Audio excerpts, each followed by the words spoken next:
Yes, yes, yes. It's the boxing talk with Rafi. Let's get this thing started.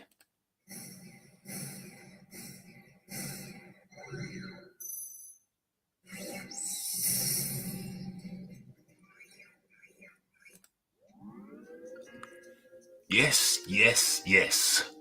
You are in tune to Boxing Talk with Rafi. Why does that thing look kind of, why does my motif look kind of, what is it? It's not looking crystal clear. It's not looking HD quality. What the hell is going on? Oh,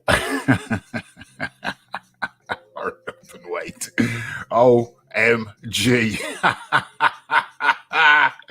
Oh my gosh. And the jokes have started already. No day plus no venue equals no fight.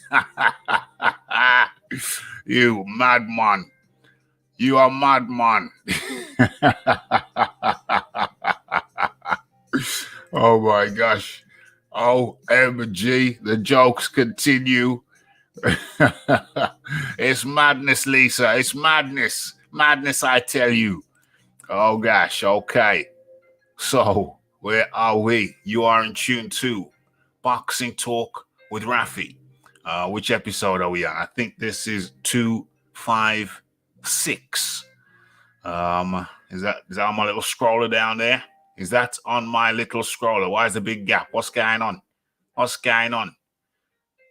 Let me see if I've left it out. OMG. Let me just go. Let me go backstage for a little bit. Let me fix up my screen. How are we going to start this thing anyway? First things first. Let's do the sound check. Let me go backstage for a little bit. Yes, yes, yes. Sound check is in effect. And let me just check this title, 256. That's a very, very messy title. But you know what's what? How do we start this thing? Do we just do a warming video, or do we just get straight into the shiznicks? Let me have a look. Let me have a look what's the stats are. Okay. And let me check over here. Hold on. How rude of me. How rude of me. Let me drop in. Let me drop in the link for anyone who wishes to join. And let me fix my screen. Let me fix my screen and let's get into, let me give you the menu. Once I've done that, okay. Boom, boom. Oh, what's going on here? Okay, that's good. Okay, so you know what? Let's just get straight into this shiznix. Okay, so first things first, let's talk about, well, let's do the roll call first. We got the Philip Carl Roberts in here. Okay, restarting initiation process. 2 minutes. Had to restart. The thing was looking kind of, kind of laggy. And we don't want that. We don't want that. What's going on here? What's going on here? What's going on here? Yeah. Wilder loves cherries. Oh. Oops. Let's get the bell right. Yeah, there we go. OMG. Cal L up in the building. Salute to the Combat Nation. I'm not paying to see a first round KO. I think Zabel's talking about one of the topics on the topic sheet, which we're gonna get to in a second. T White, no date, no venue equals no fight. Absolute baloney. Absolute baloney. Big Boys Boxing up in the building. Where are we?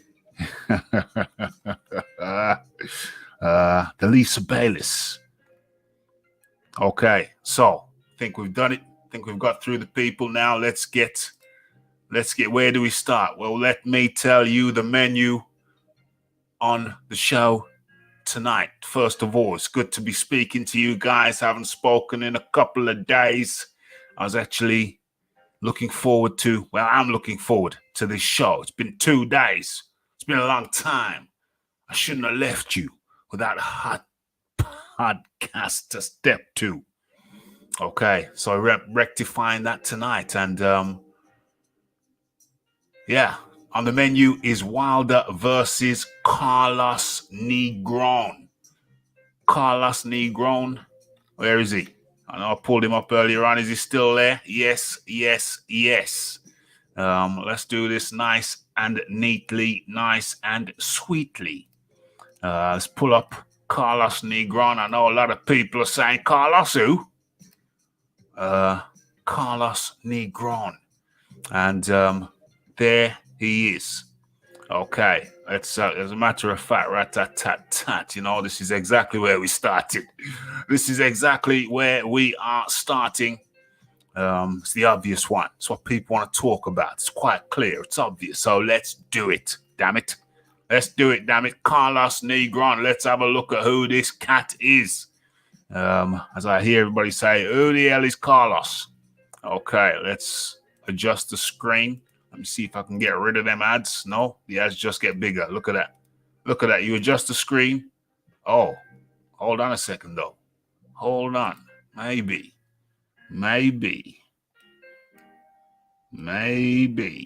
I can just scroll this over like so. What is that going to give me? Nah, a lot of rubbish. Utter rubbish. Okay, so let's get back to this way. Let's do it this way. Not that way. It's slick. It's slick because you got to have the adverts in. Oh, when you scroll down, it's okay. Okay, we'll go with this. Okay, you're seeing his face. That is the face of Carlos Negron. What is the pertinence of Carlos Negron? Okay, so earlier on today, Michael Benson, the respected sports journalist, Breezel KO'd him. Didn't Breezel KO him in the first round? Did Breezel not KO this cat in the first round? And OMG. Forgotten to share this shiznix. Dang. Should have shared this on Twitter. Never mind, I'll do that later. But first things first, let's share it somewhere. Let's share it in a couple of places, surely. Let's do that. First things first, let's get this shared. And then let's carry on with the story. Or can I multitask? Can I do both things at the same time? Okay, so earlier on, the respected Michael Benson, earlier on today, made a tweet which said that Deontay Wilder was being lined up for a return versus Carlos Negron. And that seemed strange enough. But then we were informed by Michael Benson that it was going to be, the show was going to be a PPV. So the show was going to be a PPV against Carlos Negron. And at first I just totally ignored it. I said, you what?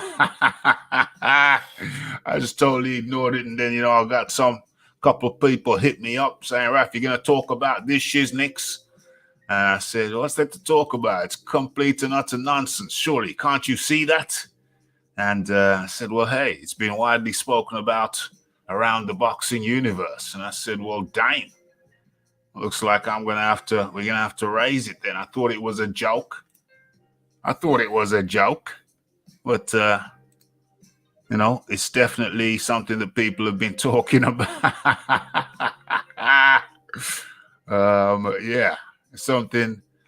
No, not the first round. Oh, it wasn't the first round. Okay, well, actually, it's silly of me to even ask when I've got the damn record right up in front of me. All I got to do, Lisa, is scroll on down.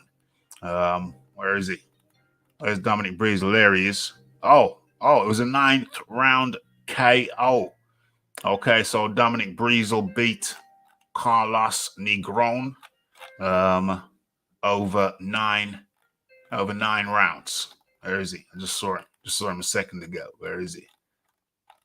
I've gone past him again. I think I have. All right, there he is. Dominic Breezel beat him. What is that? 22nd of December. Christmas of December 2018. Where are we now? 2021. What's that? 3 years? Well, no, 2.5 years. Okay. 2.5 years ago, Dominic Breezel beat Carlos Negron. Let's have a look at let's have a look to see if we can see who is on Carlos Negron's resume. Let's have a look. Dominic Breezel. Okay, they're all low ranking, obviously. Yeah, well, he's a low ranking guy himself, so obviously he would have been fighting low ranking opponents himself. Okay, so he's got 3 losses. Let's have a look at his losses. Where are we? Okay, so his first loss came in the professional ranks, came at the hands of Epifano Mendoza. Epifano Mendoza. That was his first loss in the professional ranks. And let's have a look. Who was the second loss? Second loss was to Dominic Breezel, and that was 2018. And his third loss was to Brian Howard, Barclays Center, Brooklyn. What's the date of that?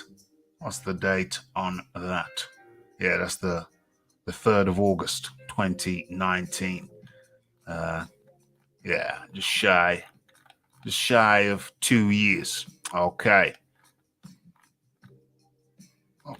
So that is Carlos Negron.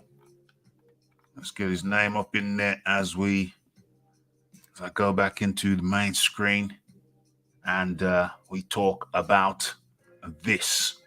So where are we?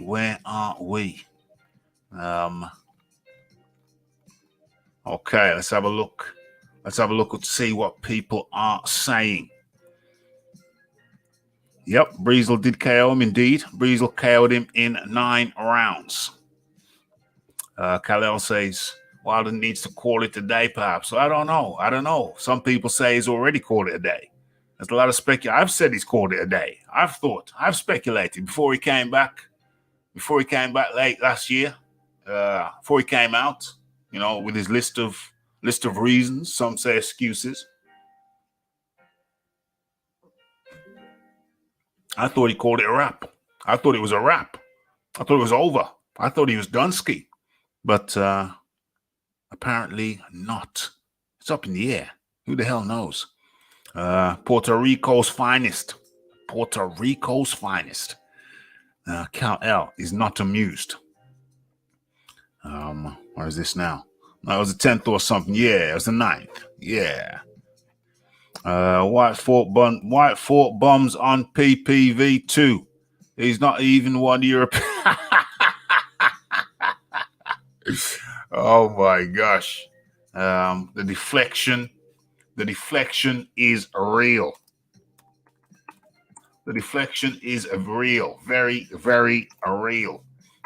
So let's have a look. Let's have a look at that. Let's have a look at that hypothesis. Let's have a little looky. Okay, so there you have the body snatcher. Alexander Povetkin was his last PPV. Let me check that you can see what I can see. All right, cool. Alexander Povetkin was his last. Let's have a look at his record. Okay, so it's 30 fights, 28 wins, 19 KOs, 2 losses, 2 KOs. Okay, so the knockout ratio is 63. Very respectable, fighting at the top level. Okay, so Alexander Povetkin, PPV. Alexander Povetkin before that, PPV. Was that a PPV? I think it was a PPV. Yeah, I think so. Marius Wack, that was a PPV. That wasn't his PPV. That was on the undercard for Joshua Ruiz 2. Oscar Rivas, top heavyweight. So that's not fighting nobody's. Derek Chisora, up there in the high echelons. Derek Chisora, that was a PPV. Yeah, Joseph Parker, he's no bum. He was a PPV. Lucas Brown. Okay, well, you may have an argument there. Lucas Brown, he's not really high echelon guy. That was a PPV, I would imagine so. Was it? Was that PPV? I think so. Robert Hellenius, that wasn't a PPV. That wasn't a PPV, was it? No, highly unlikely. Okay, so I find that no.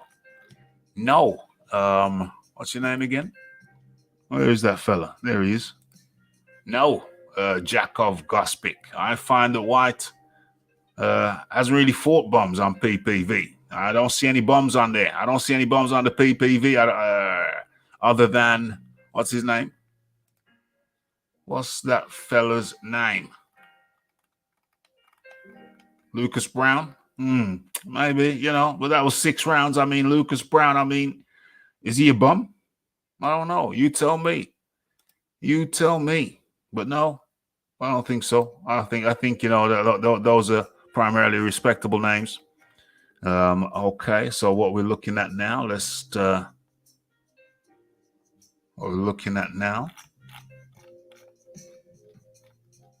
Okay. Where else were we? Back. Okay, Carlos Negron. Okay, let's go through, see what people are saying about Carlos Negron. Where is he?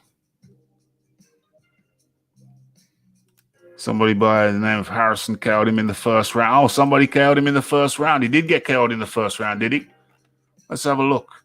Oh, yeah. Dang. Brian Howard. I didn't notice that. Yeah, so after... There we are. So after he got KO'd by Dominic Breezel. Directly after that, next fight, he got KO'd by Brian Howard in the first round. OMG. I knew it. I knew somebody got him out of there. I knew somebody got him up out of there in the first round, and it was Brian Howard, 3rd of August, 2019. That's unfortunate. That is Carlos Negron. Which is even worse. Very, very low hanging fruit, says Chris Ross. What's going on? What is going on?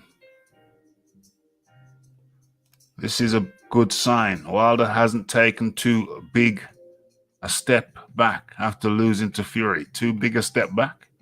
Yeah, I think Carlos Negron, that's a pretty big step back. That's a pretty big step back. Did I drop the link in the chat? Uno momento. Mami, slow your tempo. Let's do that now, just in case I forgot to do it earlier. Okay, where is that? There it is. Boom, boom, boom. Okay, so the link is pinned to the top of the chat. Okay, so what we saying here?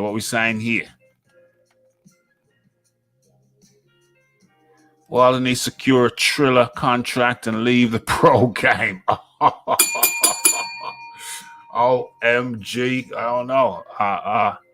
Yeah, it's being alleged. It was a tweet by Michael Benson, the respected sports writer, and he later retracted it.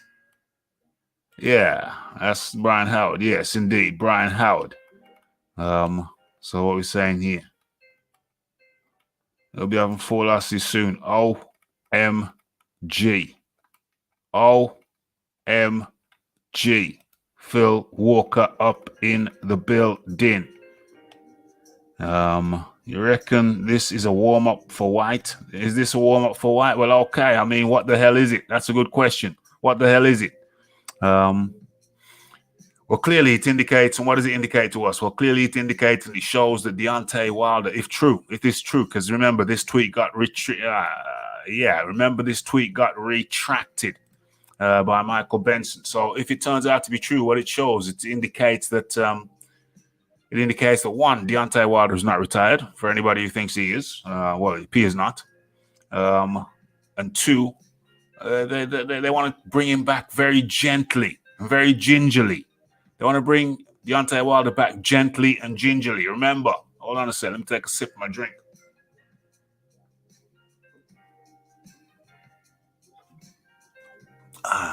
Okay. Nice and cold. Okay, you remember. What was I going to say? I can't remember. Okay, so, yeah. Oh, yeah, that's right. You remember. Deontay Wilder said he wanted to fight the best. When he comes back, he wants to fight the best. They asked him who he wants. He said, I want Dillian White. I want Dillian White. I want Dillian White. Those are his words. Those were Deontay Wilder's words. But all of a sudden now, I don't know, because Dillian White has had something to say. Dillian White has come out and said, well, what does he say? He calls Wilder an American fraud. Oh, no. Dillian White calls out Deontay Wilder for next fight and brands the American a fraud clown. He brands Deontay Wilder a fraud clown, with Anthony Joshua and Tyson Fury out of reach. So, it seems kind of strange that Dillian White, before this, you had who offered him a shot? Oh, Usyk. Alexander Usyk offered Deontay Wilder a crack, a shot, a fight. And we never heard a peep out to Deontay Wilder. It's very surprising to me because Usyk, the WBO #1 contender, at that point, there was no fight ordered with Joyce. So Deontay Wilder could have slipped in there and fought Usyk to become an immediate mandatory challenger to Anthony Joshua's WBO belt. But Deontay Wilder was silent on that offer. And now, well, Dillian White said, yeah. Dillian White's been saying for years, yeah, I'll fight you. Now he's calling Wilder a fraud clown. Okay, so Dillian White has called for a fight with Deontay Wilder to happen next. The top heavyweight contender recently. So let's get this straight, ladies and gentlemen. Listen to the words. Read the words. They're right there in front of you. Dillian White has called for a fight with Deontay Wilder to happen next. OMG. Dillian White still wants that smoke. Still wants that smoke. Let's see what's going on in the chat right about now. What's going on? Link is in. Link is in? Link is in? Link is in. Yeah, the link's there. The link's there. Where is it? Yeah, it's right there at the top. It's right there at the top of the chat. Okay. So, let's get into this. Let's get into this. I'll get through these responses. Mr. Email says Wilder is one of the biggest pay-per-view fighters. Is he? Is he one of the biggest pay-per-view fighters over there in the USA? He had a big pay-per-view, the second fight, which kind of, scraped around even. All the combined sales, I think it was 800,000 for the PPV and 800,000 and about 300,000 for the closed circuit screens or whatever it was. There was another way of seeing the fight. So overall, yeah, it topped $1 million combined, and you combined everything, and it it was around the barely scrape even mark.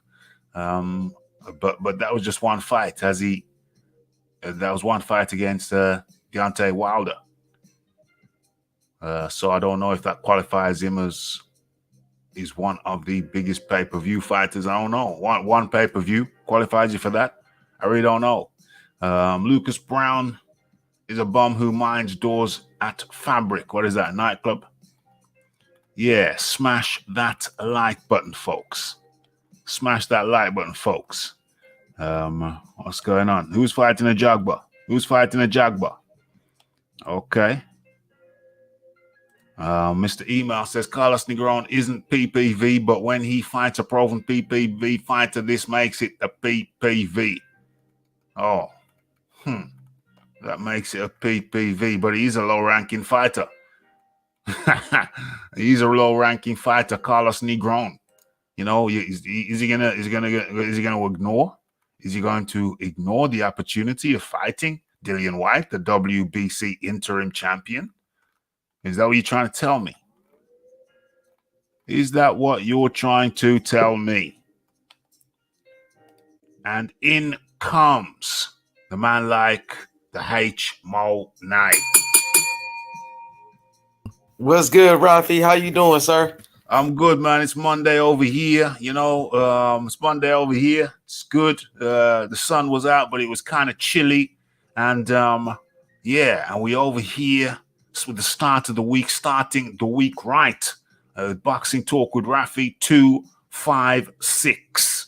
And we're looking at the rumor. There was a tweet put out there by Michael Benson that said that Deontay Wilder versus Carlos Negron was in the works for a PPV show. Deontay Wilder's return on return from his loss against Fury against Carlos Negron. I don't like that fight, Rafi, to be honest with you. I don't know if it's real or not. You know, I seen Unrivaled Boxing do a video on it. Shout outs to Mark. I don't know what to believe at this point, but you know what I can say is I don't like this fight. If it does happen, who is Carlos Negron? I never heard of this man. This is my first time seeing a picture of him. He has 22 wins, 18 knockouts, 3 losses, all by stoppages. He's been stopped 3 times. How old is he? Scroll down. Can we see an age on him? Yeah, please? I can do that. It should be down on just a little bit further down when you scroll down. Yeah, I got a lot of windows open. There we go. There you go. Back up a little bit. There you go. And it should be on the right. Age 34. Oh, 34. Okay. He's lost to Brian Howard. Before that, the KO. Before that, he lost to Dominic Breezel via KO. That was 9 rounds. Before that, earlier on, he lost to some guy called Mendoza. But with 12 losses. Mendoza with 12 losses beat him. Yeah. And with 12 losses. And his last loss was a first-round KO at the hands of Brian Howard. And that was in August of 2019. He's fought twice since with 2 wins against Roberto Alfonso and Rafael Rios. So that is the 34-year-old Puerto Rican, 6'6", out fighting out of Miami, 34 years of old, 34 years of age, and that is Carlos Negron. That's a bullshit fight, to be honest with you. Then it is, Rafi. I gotta be real with you, bro. Like Wilder fans, I mean, no disrespect to Wilder's fans, but you know, Wilder's fans been saying this whole time that Tyson Fury's ducking the trilogy. So, you know, if you saying Fury is ducking the trilogy with Wilder and Wilder can't get that fight, he turns around and fights another bum. Now, we all know that Deontay Wilder, you know, he is criticized for fighting bums, right? For fighting a whole bunch of nobodies, a whole bunch of Uber drivers. And now he goes in there with another Uber driver, which will bring more criticism towards his way. Now you're going to put this on pay-per-view to overcharge fans to watch Wilder versus a bum. This is a bullshit fight. There's plenty of other guys that's available, I think, that deserve a fight with Wilder. Dillian White. Why not make the Dillian White fight? The WBC, I believe, ordered this fight, but Wilder and his team want to go take a tune-up fight, and I think it's a whole bunch of bullshit, to be honest with you, coming from Deontay Wilder and his team once again. Wilder has fought a whole bunch of bums throughout his whole career, and now he wants to add another bum on his resume. I'm disappointed. Shout out to Lady Chan. Lisa Bell's in the chat. Let's take care of the super chat, brother. I'm sorry. Yeah. Let me take care of the super chat.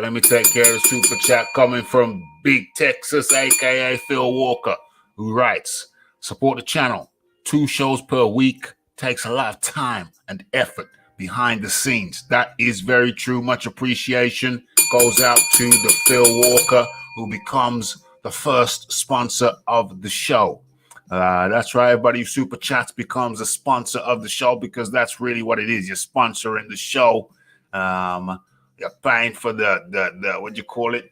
The internet and the streaming service. So you are effectively, when you super chat, you effectively become a sponsor of the show. Every show has its own sponsors. So that is much appreciation. That is a great way to support the show. Much appreciation. And before I go to the Iron, hold on, who's this? Who is this? Lady Chan up in the building. Yeah, it is abysmal, Lady Chan. It is abysmal. He is indeed 34. Yes. Sup Kings, Rafi, H Money. Big up the chat. Good to have you up in here. If you want to jump on, the link is right up there at the top of the chat, Lady Chan. Okay, so with that said, before I go to the Iron Kong, let me just share with you this article. Hold on. Matter of fact, let me switch that around. I'm going to go to the Iron Kong right now before I go to the article. The Iron Kong, is he by the mic? Is he by the mic? Yes, he Rafi, what's up, man? Welcome in, the Iron Kong. I'm good, my friend. I'm good. I'm here doing another show. You know, the Iron Kong, I watched this documentary. Rafi don't really watch much TV or anything of that description, but he watches documentary over the web.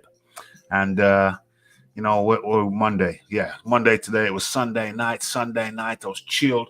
I thought, let me just scroll through and watch some little quick documentaries. And I watched this documentary of a lady. And she had a rough upbringing. Her and her sister, you know, the dad left when they were little. And then the mother went in a series of relationships with abusive men. And subsequently, this lady, she was a young lady then. Now she's about 30 foul. And the documentary was about ladies of the night. And she told a story, the abuse, being with abusive stepfathers, moving from place to place, not really a nurturing environment. And at a very early age, she started working as a lady of the night. And that was at the age of 14. Now she's 34, still doing the same thing. And along the way, she acquired a habit for narcotics. And, you know, at the end of it, the interviewer said, so why don't you get out of it? And she said, well, I've got a habit to feed. A 9-to-5 job is not going to feed my habit. She said, and, you know, who's going to employ me anyway? I've got a record as long as your arm. So I just can't do it that way. And that's how the thing ended. And I thought to myself, well, hold on a second. How are you going to end the shizniks like that? How are you going to end the shizniks on that kind of note? Surely, for me, the end note must surely be that every person is in a position to improve their position, if only slightly. And if you don't try to improve your position, if you just said, oh, it's not going to work, and you don't try nothing, then you're going to leave this mortal coil, this earth, as a person who just gave up. They didn't try. They didn't try to improve their position. And you're thinking to yourself, everybody's thinking, well, Raph, how does that apply to this? Well, my point is this. It doesn't matter what your position is, whether it's the highest position or the lowest position. You can always aspire to improve your position, whatever position you find yourself in. And I don't see this as improvement on his position. I don't see this as doing something to improve your position. When, like H Money just said, the man already has a reputation for going the easy route, taking the easier options. And now we hear about the potential of a Deontay Wilder, Carlos Negron PPV. Iron Kong, talk to me.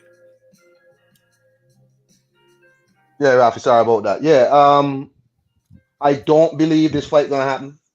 You know, I don't believe Deontay Wilder's team and Deontay Wilder himself got enough gall to put this fight on either on free TV or on pay-per-view. Yeah. It ain't no way. You gotta have some shame about you. And Deontay Wilder is too high profile now to go fight somebody like Carlos Negron. I disagree completely with Big Boy's boxing.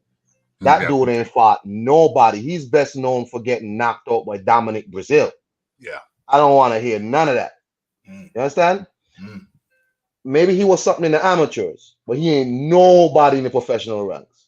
How could this be defended? How could Carlos Negron be defended when you have a host, a litany of high-ranking, high-caliber boxers happy to step in there with Deontay Wilder? I do not believe this fight gonna happen. I don't believe so. PBC has choices over there, man. What happened to the Charles Martin fight? What happened to Kawanaki? It's been a month since a year since Kawanaki fought. Yeah. I mean, all them fights is there. I said before, it ain't no way Deontay Wilder gonna fight Dillian White as his next fight, coming off a year and something, layoff. He gonna fight somebody else. But I'm sorry, bro. It's better fights out there. So I don't believe. I think maybe it's just a rumor. But Carlos Negron is not it. Deontay Wilder and his team, I know, ain't that crazy.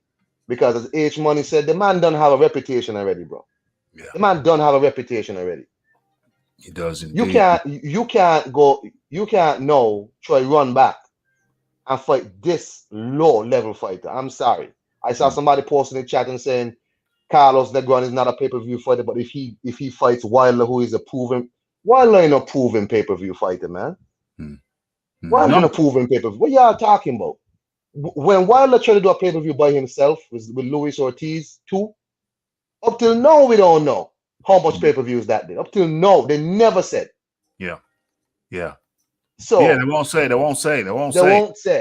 So I don't think Deontay Wilder is going to fight no Carlos Negron. Deontay will have too much pride for that. No. You think? Nah. You think? Nah, man. Not right now. No, you can't. You gotta have some kind of shame, bro. No. So no. If this happens, that fight not gonna happens. It'd be hilarious. I'm sorry, it would be hilarious. The fight doctor. I don't know if he's on his mushroom infused teas yet, but he says Wilder has 10 consecutive title defenses. Can Joshua or White make the same claim? How does that make any sense? What are you talking about? What is this man talking about? How does that blend into the conversation? OMG, I believe the first cup of mushroom soup has been consumed. He's one. He's no one. Yeah. It's no good. He's an even poorer version of Breezel, basically. OMG. And Chris Ross becomes the second sponsor of the show with a donation. Chris Ross says big up to you, Chris. Much appreciation for sponsoring the show. Becoming the second sponsor of the show. First one being Phil Walker. And what can I say? Can I play with madness? In comes the one let him introduce himself. Fight Doctor is in the house on Rick James status. As always, come to debunk the misrepresentations. Fight Doctor, I have a question. Shout out to Fight Doctor. Thanks for coming through once again. Fight Doctor, you mentioned the 10 title defenses of Deontay Wilder. So who were those title defenses against? Now, when I look on his resume, I see fighters like Gerald Washington. I see fighters like Bermain Stavern, Chris Areolas. I don't see no top guy in this. Nobody that's a top guy on this resume as far as the 10 title defenses. I feel like if Rafi was in there with these same guys, Rafi would be able to have 10 title defenses, to be honest with you. Yeah. Okay, two things. And shout out to the Iron Kong. And I actually agree with what the Iron Kong had to say in terms of the fight with Carlos Negron. I don't think that fight, it is shameful. And I don't think, I'll put it to you this way. I hope that Team Wilder does not bow down and roll over and make that fight. Because roll that would over to who? How do you know they didn't request it? Listen, whoever requested the fight doesn't matter. If the fight would have happened, if the fight would have happened, Wilder has to acquiesce to this fight happening. It's something he would have to agree to. And that, in my mind, would be an admission of defeat. Mm-hmm. So I agree with Iron Kong. I don't think that Team Wilder would stoop that low. Or I hope that Team Wilder doesn't stoop that low. I can't say for sure. I'm not 100% positive in my mind this fight doesn't happen because we are, after all, talking about the sport of boxing where essentially anything goes, right? Mm-hmm. Mm-hmm. Now, having said that, the post that I put into the chat was in response to another poster who was who claimed Deontay Wilder's resume is, full of shizzle, which I agree. All right. However, to respond to you, Mr. H Money, looking at Deontay Wilder's resume and his title defenses specifically, obviously you're not looking close enough. All right. Now, he does have a title defense against Tyson Fury. Am I correct or am I not correct? Yeah, but he lost that fight. He lost. No, sir. That wasn't a successful defense because he got a draw and he took a loss, though. Wait, hold on. Wait a minute. He lost. A loss is not a title defense, but a draw is. A draw is a title defense. Deontay Wilder defended his title against Tyson Fury. Now, that defense is better than anything on that Anthony Joshua has managed in defending his titles, his quote-unquote titles so far. So before we pick apart Deontay Wilder's resume, we need to look closely and look exactly at what the man has done because he did defend his title against Tyson Fury, who is currently the #1 heavyweight in the world. Yes? Yeah, he is, but I mean, I never count a draw as a title defense. I would never count a draw as, mention a draw as a win or a title defense. I feel like he needed to go out there and get the victory to mention it. I never mention a draw, like he got a draw with this person. What I can say is Deontay Wilder's whole career, he's been fighting people like Carlos Negron.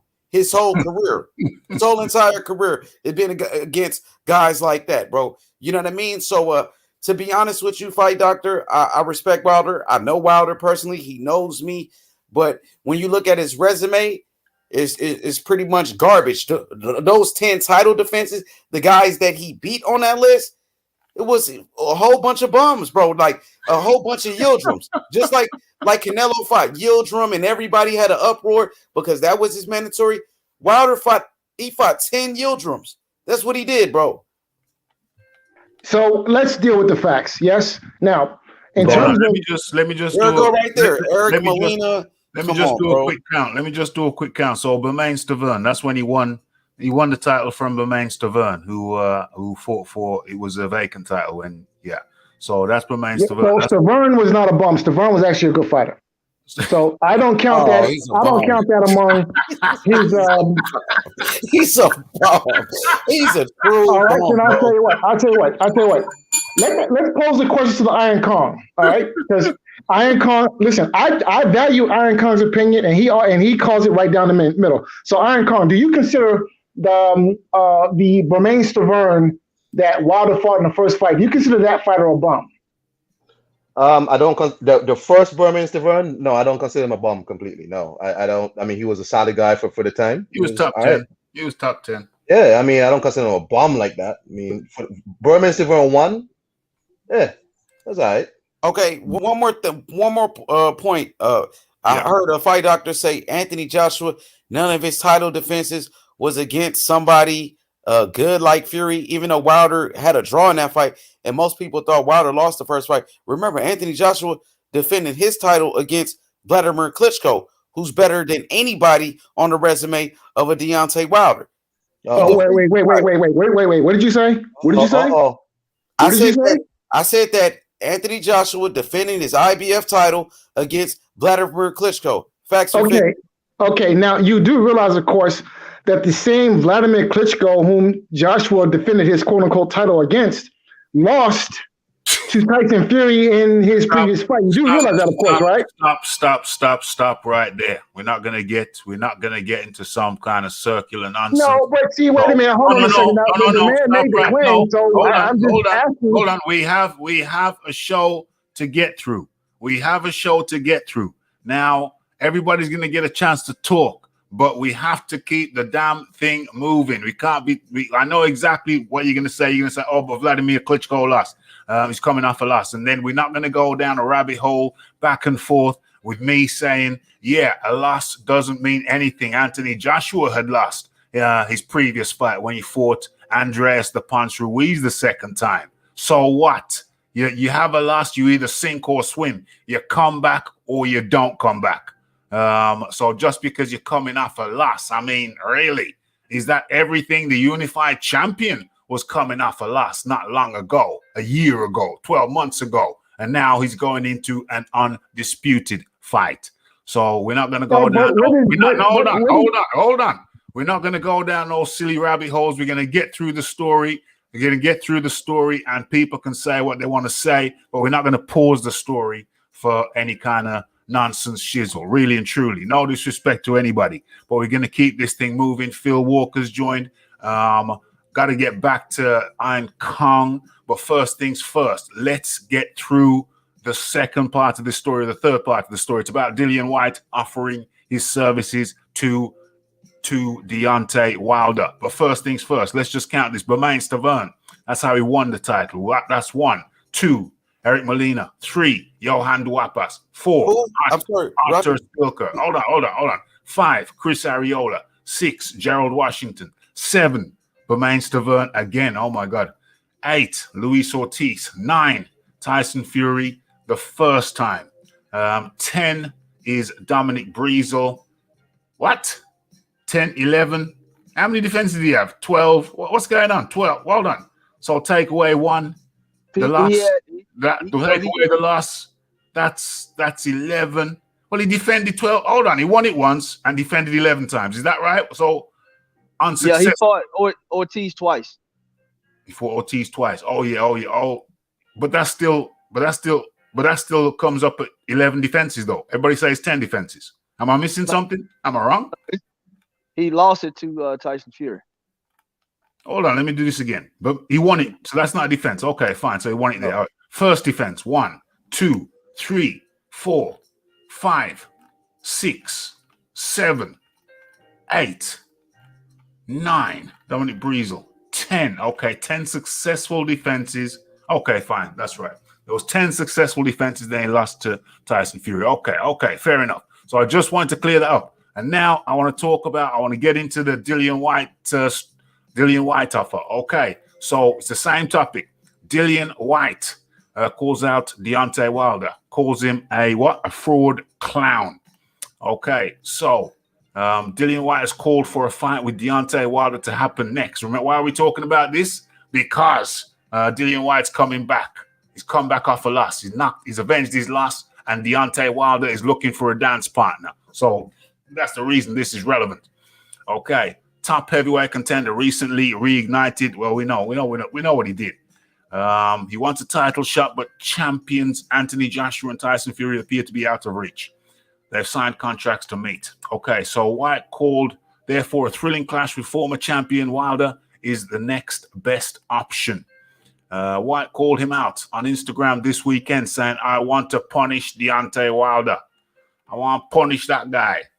The coward is full of fear. Come see me, fraud clown. Oh my gosh. Deontay Wilder's there. So I'm over here. I'm over here, boy. You want some of this? But clearly, there's no talk of Deontay Wilder and Dillian White. There's only talk about him and Carlos Negron. Phil Walker, come on in. Yeah, man. Honestly, Deontay Wilder, I understand him taking a light touch coming back off of a devastating loss. But this is an extremely light touch. It's not factual. It's not factual that it's going down. It's just that it was a tweet by Michael Benson and then he retracted it. So we got to talk about it. Yeah, of course. Yeah, I'm just saying if this comes out to actually be something that is very well true, I think this is an extremely light touch. It's a lot of opponents out there that he can get some good work against that is going to push him as far as he needs to be pushed considering his circumstances in the loss against Tyson Fury. Besides that, the whole situation with Dillian White, speaking on that, Dillian White is not saying anything new that he hadn't said about Wilder for the past 2 years. Let's just be honest about it, right? He's been wanting to fight against Deontay Wilder. Him and Deontay Wilder have been going back and forth on social media and whatnot.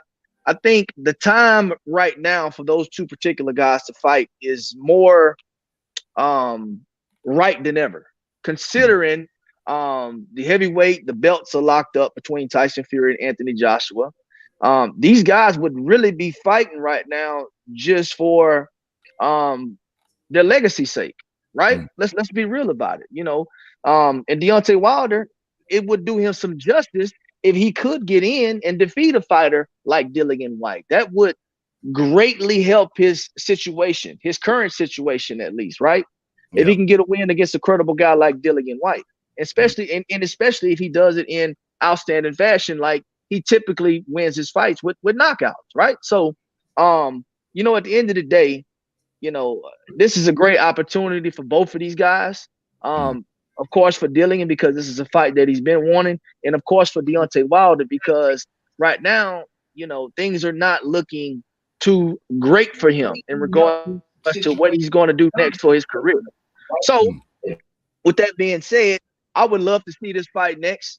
And if Deontay Wilder does decide to take a light touch, I don't have a issue with that, but I would have an issue with a touch as such as the individual that's been listed currently. Yes, Mr. Negron. So, we'll just have to see how that plays out. And let's just hope that's not true. Let's hope we can get Deontay Wilder in there with a credible opponent. And then we can get him in there with Dillian White, because that's the fight that I think the fans want to see outside of the unification and undisputed with Tyson Fury and Anthony Joshua. 100%, 100%. And then comes a lady like Lady Chan. How do you do? Hi, Rafi. I'm doing fine. Not just a little bit under the weather. Yeah. A little bit under the weather, but the sport. You start hearing people talking, you're like, it's like the Batman sign. Sean, so here I am. You know. What was we touching on basically with Carlos Negron? We're looking at Carlos Negron being proposed as the next Wilder fight. Yeah. All right, so I don't understand. Well, any true boxing fan that knows even a quarter about boxing and 1/10 about Deontay Wilder knows. No, I don't know why you're surprised that it's a bum. Like, he's had a whole padded career of bums. This makes no difference to me. I don't care if the guy's a bum. I don't care if he's elite. I just want to see him box. Just get in the ring. We don't care. You've always done bums. Come on, now you're going to get paid a little bit more for us now to all watch you. Go on. That's all. You know. OMG. OMG. Okay, so I'm moving on. We're moving on. We're getting a little bit deeper. Let's see what delete. Rafi. Sorry, Rafi. Yeah. Before you move on, could you just quickly, I know you said don't want to go in circles, but I just need to hear people clarify. No, we haven't finished. We haven't finished the topic. We're on the same topic. But carry on. Same topic of resumes.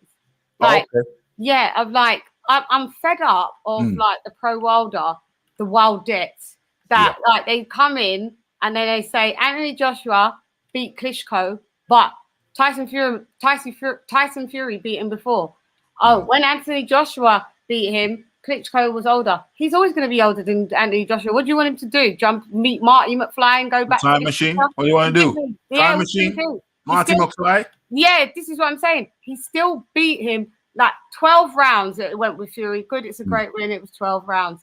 But with Anthony Joshua, how many rounds was it? 7? Joshua finished him in 11. Joshua finished Klitschko in 11. Yeah. Okay, so 11 rounds KO after Joshua's got dropped as well and stuff like that. It was a totally great fight. I don't understand how people try to big up one person's resume with lies. With lies and feel happy about themselves. And then there's me that will just come with the facts. I don't understand why people can't come with the facts. Anthony Joshua has got the best resume out of the top current 5 heavyweights right now. That is absolutely the truth. That's the truth. Yeah, Rob is correct. Lady Chan is correct, man. Wilder has been fighting bums his whole career, man. And I love this man. Like, I got genuine love for Wilder. But when you look at this man's resume, I'm in America. I remember when Wilder made his debut on Showbox. He was about 30 years old and he was a prospect. And you looked at his record, it was like, yo, who is this guy? He had about 30 wins, 30 knockouts. I was like, yo, who did he knock out? And this look, it was a whole bunch of bums that he was fighting. Now, Wilder, his whole career, he's been protected. Wilder is a protected fighter, bro. And this shows you that this fight with Carlos Negron even being mentioned. Why is this guy's name even a possibility? Why is he even an option? It's mind-boggling. Can I say something real quick? Of course. Just I don't want to be too hard on Deontay Wilder. I do think with that should be though. I'm sorry, Phil, you should be. No, listen to me. Hold on. Just hear me out first. I don't want to be too hard on Deontay Wilder because I personally think Deontay Wilder came to the realization that he did need to step up his game in opponents. I think he came to that realization very, very late in his career, though.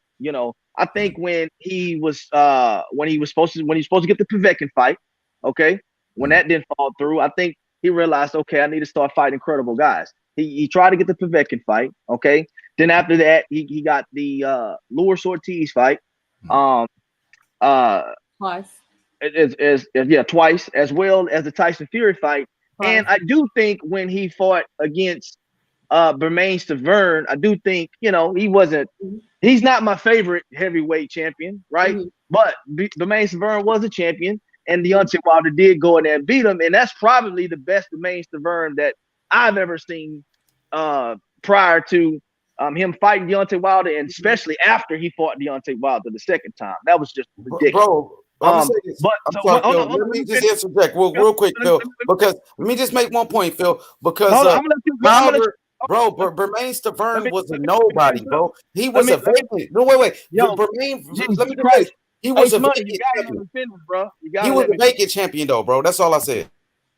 Okay, so with that being said, regardless of whether he was a vacant champion or not, I mean, hey, look, AJ picked up his belt against Vladimir Klitschko on a vacant belt, so it doesn't matter. Doesn't make Klitschko less of a fighter. It doesn't make AJ less of a fighter. It just makes an opportunity that met, and these guys fought it out to see who would earn the title on that particular night. So what I'm saying is this right here. I do think Deontay Wilder was very sheltered early in his career. And the later part of his career, I think he realized that he needed to step up his competition and No, to no, he didn't. Bro, how did he step it up by fighting a 40-year-old Luis Ortiz? Luis Ortiz ain't beat nobody, bro. You see, he stepped it up by fighting Tyson Fury. He thought Tyson Fury was finished. Tyson Fury was 400 pounds, bro.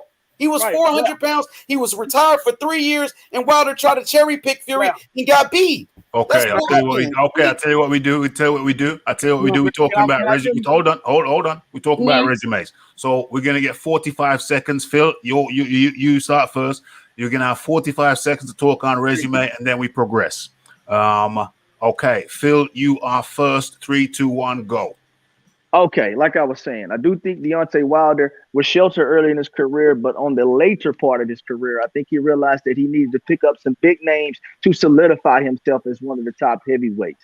Okay, whether you think Luis Ortiz was 40 years old or not, Luis Ortiz actually worked his way to become a mandatory with the WBA, and they mandated to fight with the WBC. So whether you think he's a good fighter or not, he worked his way into earning those fights with the sanctioning bodies. Okay, we all know what Tyson Fury was before the Vladimir Klitschko fight. Okay, we didn't have any idea who he would be after the Vladimir Klitschko fight. As you can see right now, Tyson Fury is one of the best, if not the best heavyweight in the world. So that's what it is. H Monet. Yeah, absolutely. 2, 1. Yeah, man. Deontay Wilder has been a protected fighter throughout his whole career. I mean, 41 wins, 41 knockouts against all fucking bums. Now, Luis Ortiz Luis Ortiz was a fighter that never beat anybody. All of a sudden, Wilder's walking around saying he's the boogeyman. Now, Luis Ortiz wasn't no boogeyman because Anthony Joshua offered this man his biggest payday to fight AJ, and Luis Ortiz and his team turned it down. Now, Wilder was trying to, fight better competition later in his career. Why he didn't take that $120 million to fight Anthony Joshua for undisputed? Why did he try to cherry pick a retired Tyson Fury, who he thought was washed up? That's the only reason he fought Tyson Fury, because he thought Fury was washed up, and Fury gave him a boxing lesson. Lady Shan, 3, 2, 1. I'm just going to echo the sentiments of what H Money said. First, keeping it all the way 100. The first part of Anthony Joshua's career, if you look at his stats, he fought what we would say is bums, but because that's him coming into the pro game and progressing. So if we move up to 2015 now, Anthony Joshua had fought Dillian White, murked him, killed him. Charles Martin killed him. Dominic Brazil killed him. Eric Molina killed him. Vladimir Klitschko killed him. Carlos Takam killed him. Joseph Parker killed him. Alexander Povetkin killed him. Andy Ruiz killed him. Andy Ruiz and Kubrat Pulev. That's between 2015 up to 2020. Who's got the better resume? Well said. I don't think the debate is hold on. Yeah, Iron Kong, 3, 2, 1. Bro, I'm disappointed y'all even asking me this. Anthony Joshua won his first championship at 16 fights. 16 fights. Moved on to unify in 19 fights against one of the all-time greats. Moved on in his next fight to unify again with Joseph Parker, who beat Andrew Ruiz, the dude who beat his ass in Madison Square Garden. What are we talking about, Bridget, about resumes? Anthony Joshua is the Uni, the king, the emperor of boxing right now. Y'all can feel how you want to feel. They'll say Joshua is God. Time. And he left some time on the clock.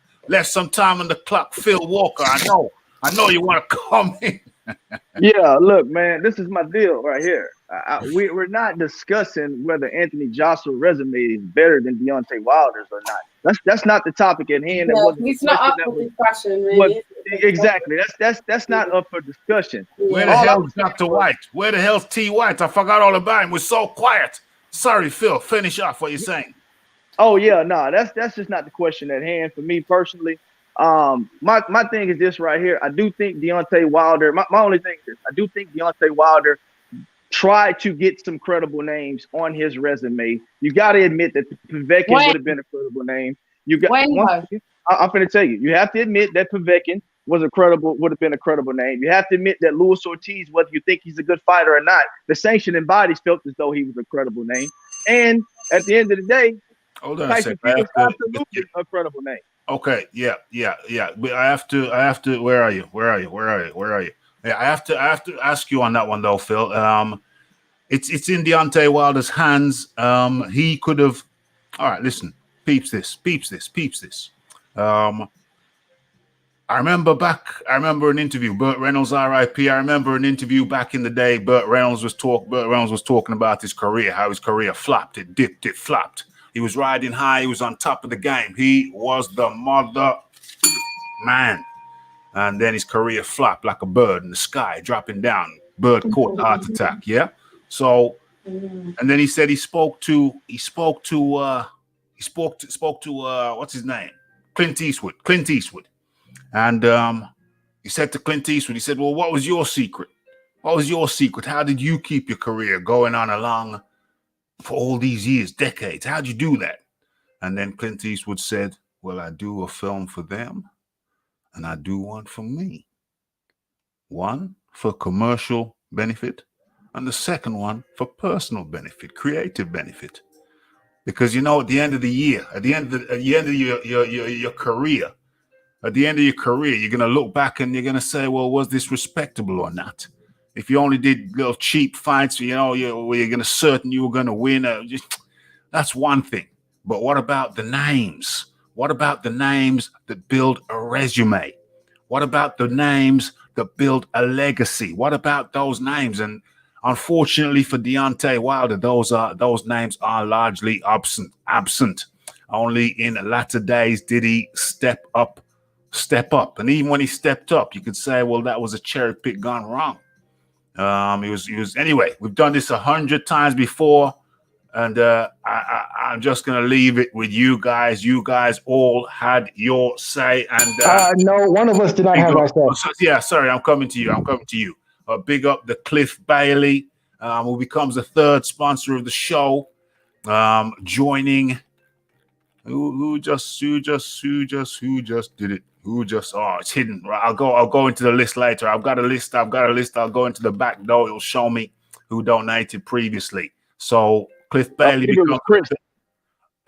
was you. You was Phil Bailey. It was you and who? Chris Ross. Phil Walker, Chris Ross, and Cliff Bailey. Much appreciation. Okay, and so can I play with madness? Let me get the clock on you. Where is the clock? We need the clock. Okay, let me share the clock. Let's do this. Everybody control your mics. Put yourselves on mute, please. Much appreciation. Okay, the Fight Doctor. It's over to you. 3, 2, 1, let's go. Yeah, I find it curious how the Anthony Joshua cheerleading contingent are so quick to talk about resume, but never want to talk about the full context. Losses count. And I have 2 questions for the Anthony Joshua cheerleading contingent. You're 24 seconds. Yeah, you're already boring me. Yawn back. 24. Hold on. 24 seconds. 24. Can we have some parliamentary procedure here, please? I'm gonna stop the clock for you. Hold on. I'm gonna stop the clock for you. No interruptions. Okay. Restart it for him, Rafi. Restart it for him. Clear that. Let's go. Let's go again. So I have 2 questions for the Anthony Joshua cheerleading contingent. The first question is, what were the odds on Ruiz winning going into the first fight? I mean, the odds had to be way lopsided. Yeah, they're lopsided. Yeah, they weren't lopsided. They were way lopsided. All right, whoever put $100 on Ruiz by knockout walked away a rich man. 17 seconds. Okay, facts. Now, having said that. 3,200. When you lose to the replacement, well, that says something. All right. And also, listen, this cherry pick, Tyson Fury cherry pick nonsense needs to stop. Because if Tyson Fury were a cherry pick for Deontay Wilder, then why is he not a cherry pick now for Anthony Joshua? Fight's up. You're Okay. You've been timed out. The time is up. Let her respond, Rafi, please. Because say again.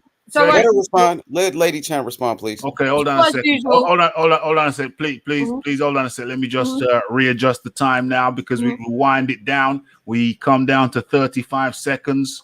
Let's clear this and let's go 35. Lisa, what about Lisa? Hold on. Sorry, my bad. Well, Lisa can go on without the clock. Lisa Bayliss, come on through. Yes, come through. Come through, Lisa. How you doing, Lisa? Are you on? Oh, add to the screen. Yeah, I'm good. I'm There good. she goes. She's back. Everybody? Oh, No, yeah. I'm good. Talk to me, Lisa. How are you? I don't know Good what to have you. I don't know what the debate is because it's like I just don't get it. I mean, each man has done what they have done. Their careers are not over yet, so it's like the nitpicking is just crazy, man. Well, we're talking about a resume, Lisa. So when you talk about resume, you got to talk about resume. I mean, there ain't no real way around it. I mean, as far as the resumes are concerned, Lisa, we got Tyson Fury who dips in and dips out.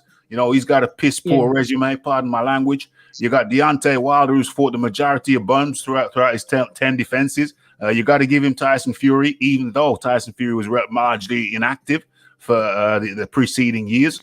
You got to give him Tyson Fury the second time. You got to give him Luis Ortiz.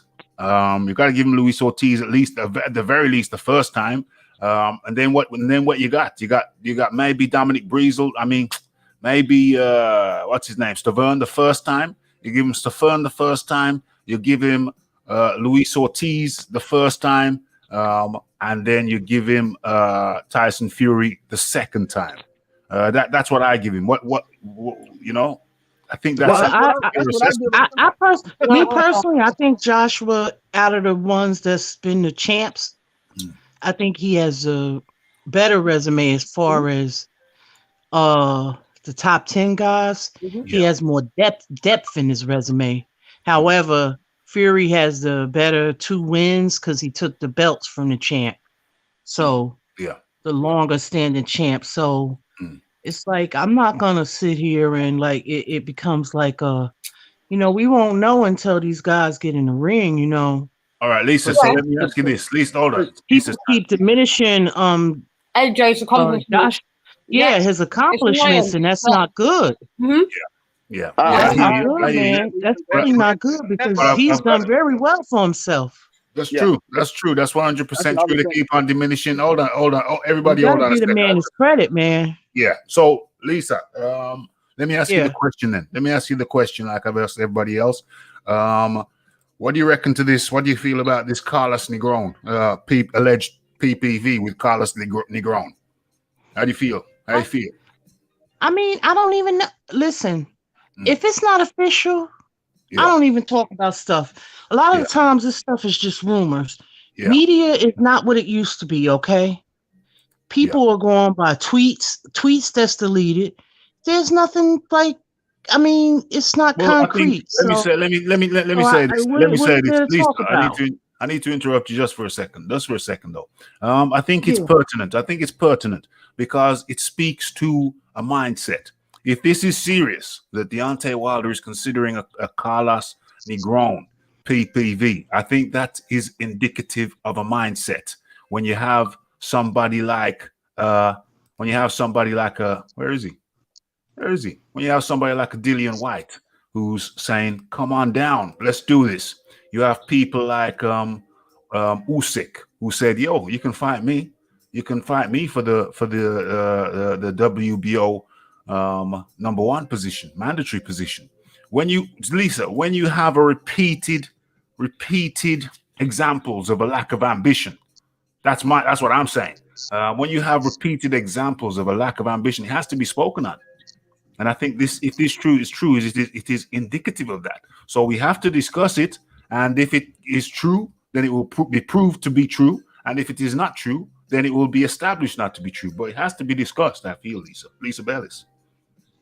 I mean, I understand what you're saying, but what I find from me being an observer for years on here, a lot of the media today is not really the most it's kind of shaky. They don't really have any integrity. Yeah. So we're going on a tweet that was deleted. We're not going on anything. We're discussing a tweet. Yeah. No, I'm just saying in general, you know, it's not like back in the day with the newspapers. They were accountable. These people are not held, they're not accountable to anything. That's what I'm saying about journalism. Yeah. A lot of people don't know about retracting statements on the newspaper. I say some people aren't old enough to realize about when the newspaper would have to retract something wasn't true. That's right. They have to retract stuff, and they're not being accountable. And apologize too. Right. Don't just delete it. Apologize. Retract it. This is why I don't trust a lot of the media today, because it's not like are they going to school for this? This is what I'm saying. Okay, so that's why I bring out the clap, because these certain topics tend to spiral and keep entertaining on my break. We're glad that we can entertain you. Let us entertain you. And let me have a look. I think we've covered that. Iron Kong. I think I need to go to Iron Kong. I think I need to go to Lady Chan to round this up. What do you want to talk about? Well, you don't have to talk about nothing. I was just giving people a chance to round off before I move on, because we got a couple of other things we need to talk, other topics we need to talk. No, I don't believe no Carlos Negron fight gonna happen. That can't happen. No. No, that's not original. Before you move on, just the couple of guys, Ortiz, you mentioned, like at that time, Ortiz wasn't a top 10. He wasn't ranked in the top 10. Right. He wasn't. Who was ranked in the top 10? AJ's beaten 8 of them. So we'll list it. We'll go to Dillian White. We'll go to Alexander Povetkin. We'll go to Povetkin, Pulev, Dillian White, Klitschko, Andy Ruiz, Charles Martin, Joseph Parker, and there's one more. There's one more. It's just evading my memory. It's one more. So that's 7. Just say 7, because I've named 7, but there isn't.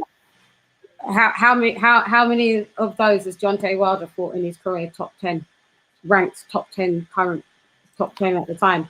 Current at the time. Bloody hell, he fought. Would have been Stavern, I think, was top 10 at the time. Who else? Luis Ortiz was top 10 at the time. No, he wasn't. No, I could factually Luis Ortiz was top 15. Hold up, Lady Chan. Let me speak. Listen, I could. I just heard you, my Don. I picked up my phone. I was mumbling. I said, "Yes, go ahead. Don't you, just because you don't have authority in your normal life, don't get happy on virtual life. Go ahead." I was saying that. What I said was Luis Ortiz was absolutely top 10. Okay, Luis Ortiz has put himself in place to become the. All right, then I'll just without looking, even I operate from facts. Like bless you. I'll just give you that one. So out of the 8 or 7 names that I've just reeled off for Anthony Joshua, you've told me Luis Ortiz and 2, Romain Stavern. Yeah, so that's 2. Luis Ortiz, Romain Stavern, and Tyson Fury. So that clearly means that Wilder's resume is trash. Yeah. I'm not. Listen, this is what I said. No. Otherwise, we're just going to move on to the next thing, because we're just asking you a direct question. I'm answering. I've just broke it down about to to you. answer. I don't want to but. No, you're not. It was like you could just answer yes or no. Like if you said, "Is your name Lady Shan?" Ralph, you gonna let her do this, Ralph? For If you real? said, Like, if you said your name was Okay, hold Lady on. Shan, All right. So what we're I gonna would say do is yes. what No, we're Ralph. gonna do is All he has to do is answer the question. no, because the one word people don't like one word answers. So I understand. All right, cool. So you're Go gonna around the talk, mulberry and then bush. he can talk after you. Okay. Yeah, go around the mulberry bush. I'll catch you on the other side. Go on, hurry up. okay, what I said was this right here.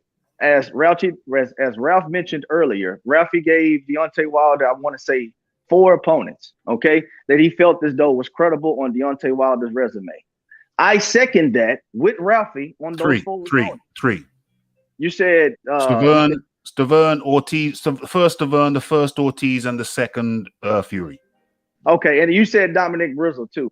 No. I don't. Okay. I write him off. But Dominic Hill, yeah. Okay.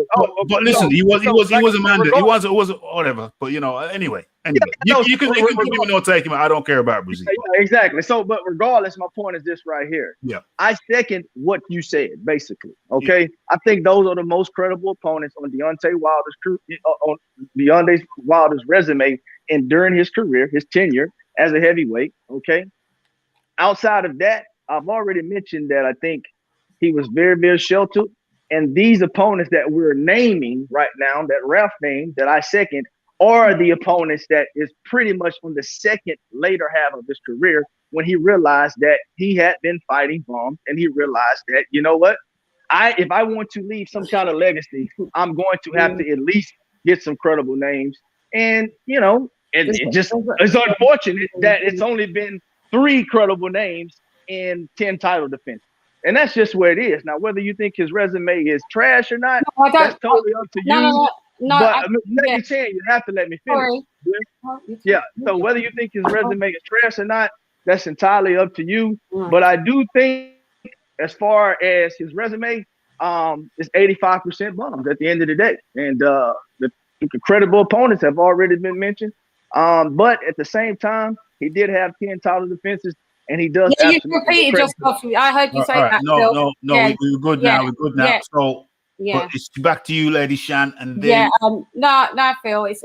I don't think that his resume is trash. I know his resume is trash. So there's 2 differences right there. Like, this is the difference. You're not operating from facts. His resume is trash. It's not up for debate.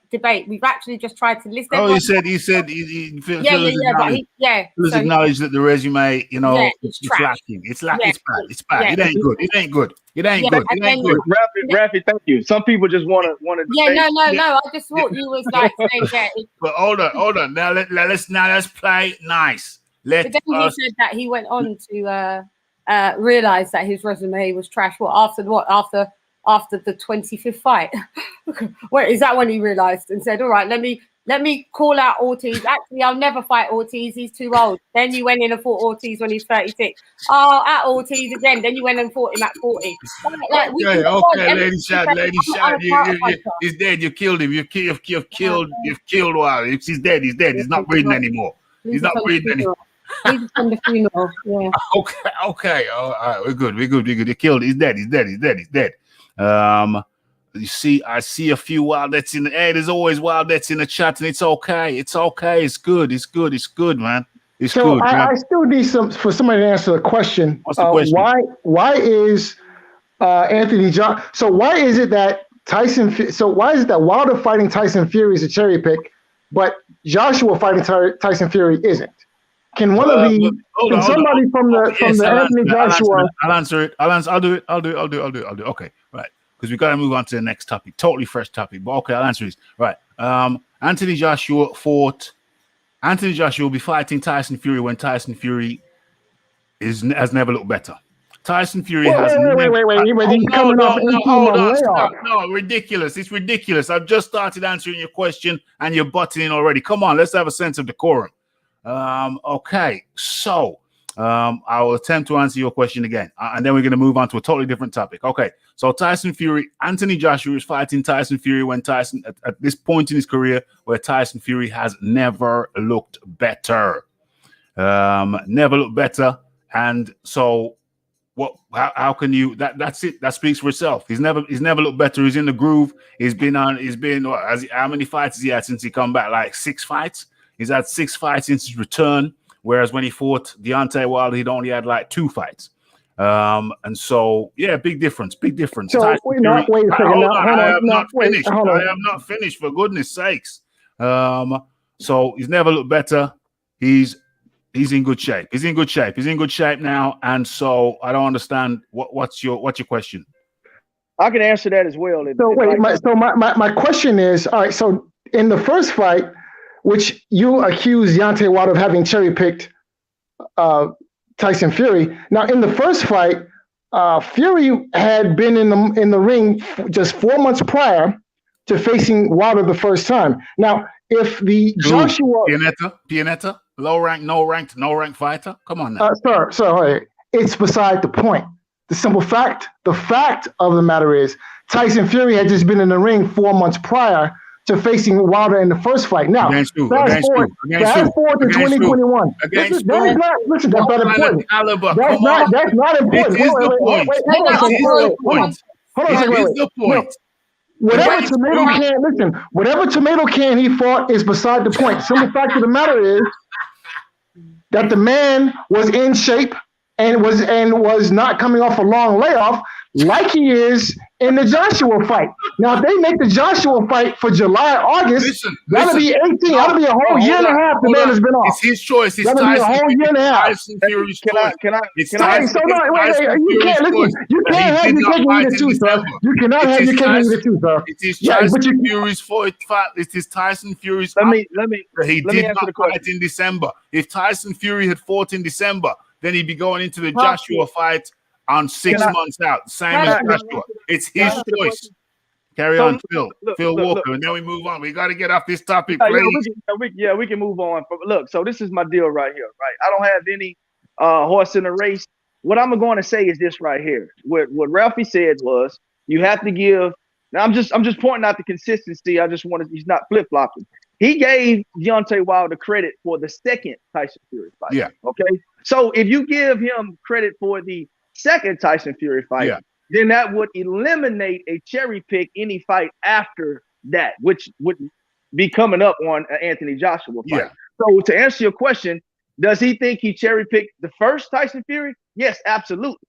But he gives Deontay Wilder credit for a better version. A better version of Tyson Fury the second time around, and he's anticipating that Tyson Fury is going to keep that momentum going into the Anthony Joshua fight. Hence, he doesn't feel that it's going to be a cherry pick. Yes. I mean, that's just the end of it. So, I mean, that doesn't make any sense for a couple of reasons. One is that we all saw Tyson Fury outbox Wilder in the first fight, right? We all saw that. Okay, now that's fact number one. We all saw that. Fact number two is that Tyson Fury had only been out of the ring for 4 months prior to fighting Wilder in the first fight. Okay. Now, fact number three is that if Fury fights Joshua in his next fight, he will have been out of the ring for a whole year and a half.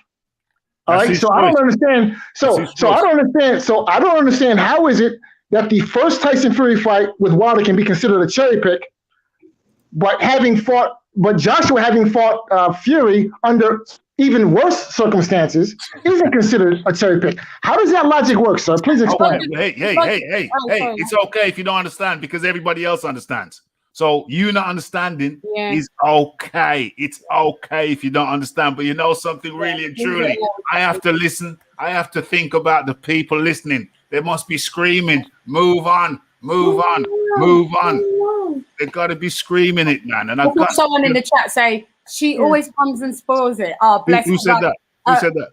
But that puts a smile on my face because that makes me know that, when factual one comes in, first the deluded bubble, they've got no deluded balloon to hold up anymore. Let me take SR20, you can get him out the chat. Let me take care. Let me take care of that. You out, SR20. See you later. Yeah. Listen, people, let me explain something to people. Anyway, he's not a regular over here. I've never seen him before, so this is not reflective of the Raphael Dawkins Combat Radio. He ain't from here. He ain't one of us. He ain't from here. So once again, I haven't finished. the Anthony I Joshua. have not finished, sir. I have not finished, sir. So listen, let me explain to people who come over here. When you come over here, express your views, whatever your views are. I'm talking about people in the chat and everybody. But just please be polite. Please be polite. There we go. You know, it's easier. It's easier to be polite than not. Just be polite, people. Please. Thank you. And yes, and the Anthony Joshua cheerleading contingent is polite in their efforts to be long on rhetoric, but short on logic. So we can, with having said that, we can move on to the next topic. We can move on to the next topic. Can I ask you a question real quick? Yeah, Lisa Bellis. I don't understand. What is the Anthony Joshua cheerleading contingent? What is that? Yeah. What is that? Anyone who refuses to acknowledge the facts as they concern Anthony Joshua. Okay, and you're Alpha Mega. You're Alpha Mega Wilder. Let's move. I go by facts with him. Okay, wait, I'm who? Rafi, let's keep it going. Wait, who am I? Rafi, let's keep it going. We do wait, not. who am I? Rafi, on to the next one. I don't know what's going on. I don't know what's going on. I don't know what's going on. We're trying to move on. We're trying to move on. Yeah, I'm who am I? talking to you. That's why I said you have to say that those two words in a yard accent. That's why Dillian said, not for them are fraud, not for them are clone. You see me, them fraudsters. That's what they are. Okay, but tell me, who am I? Who am I again? Now tell me so I know. Who am I?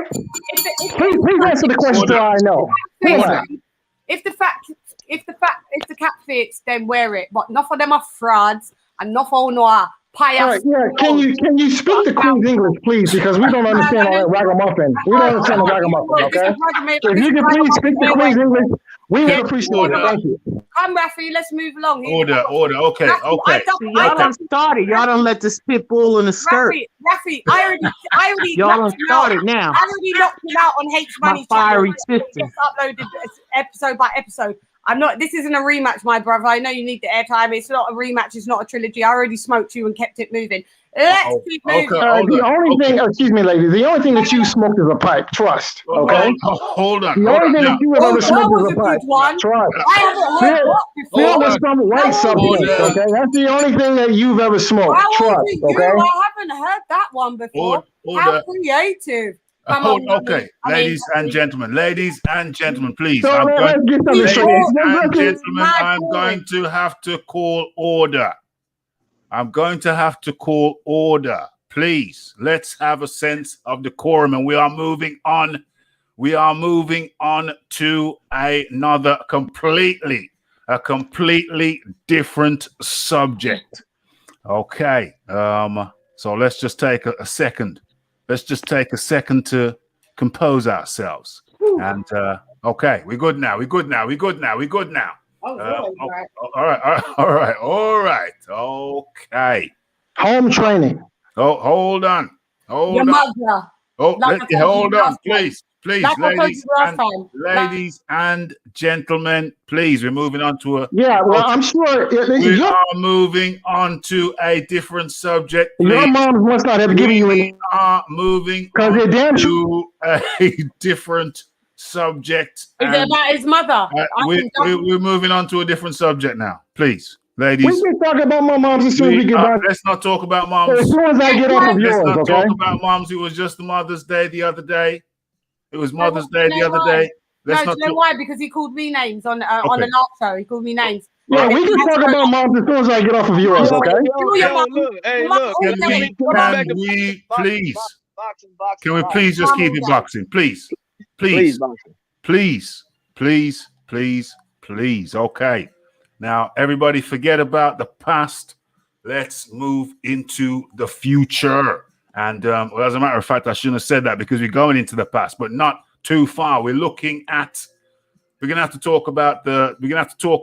We're going to have to talk about Jamel Herring looking for a picture. Damn it. We're going to have to talk about, I got one. I think I got one.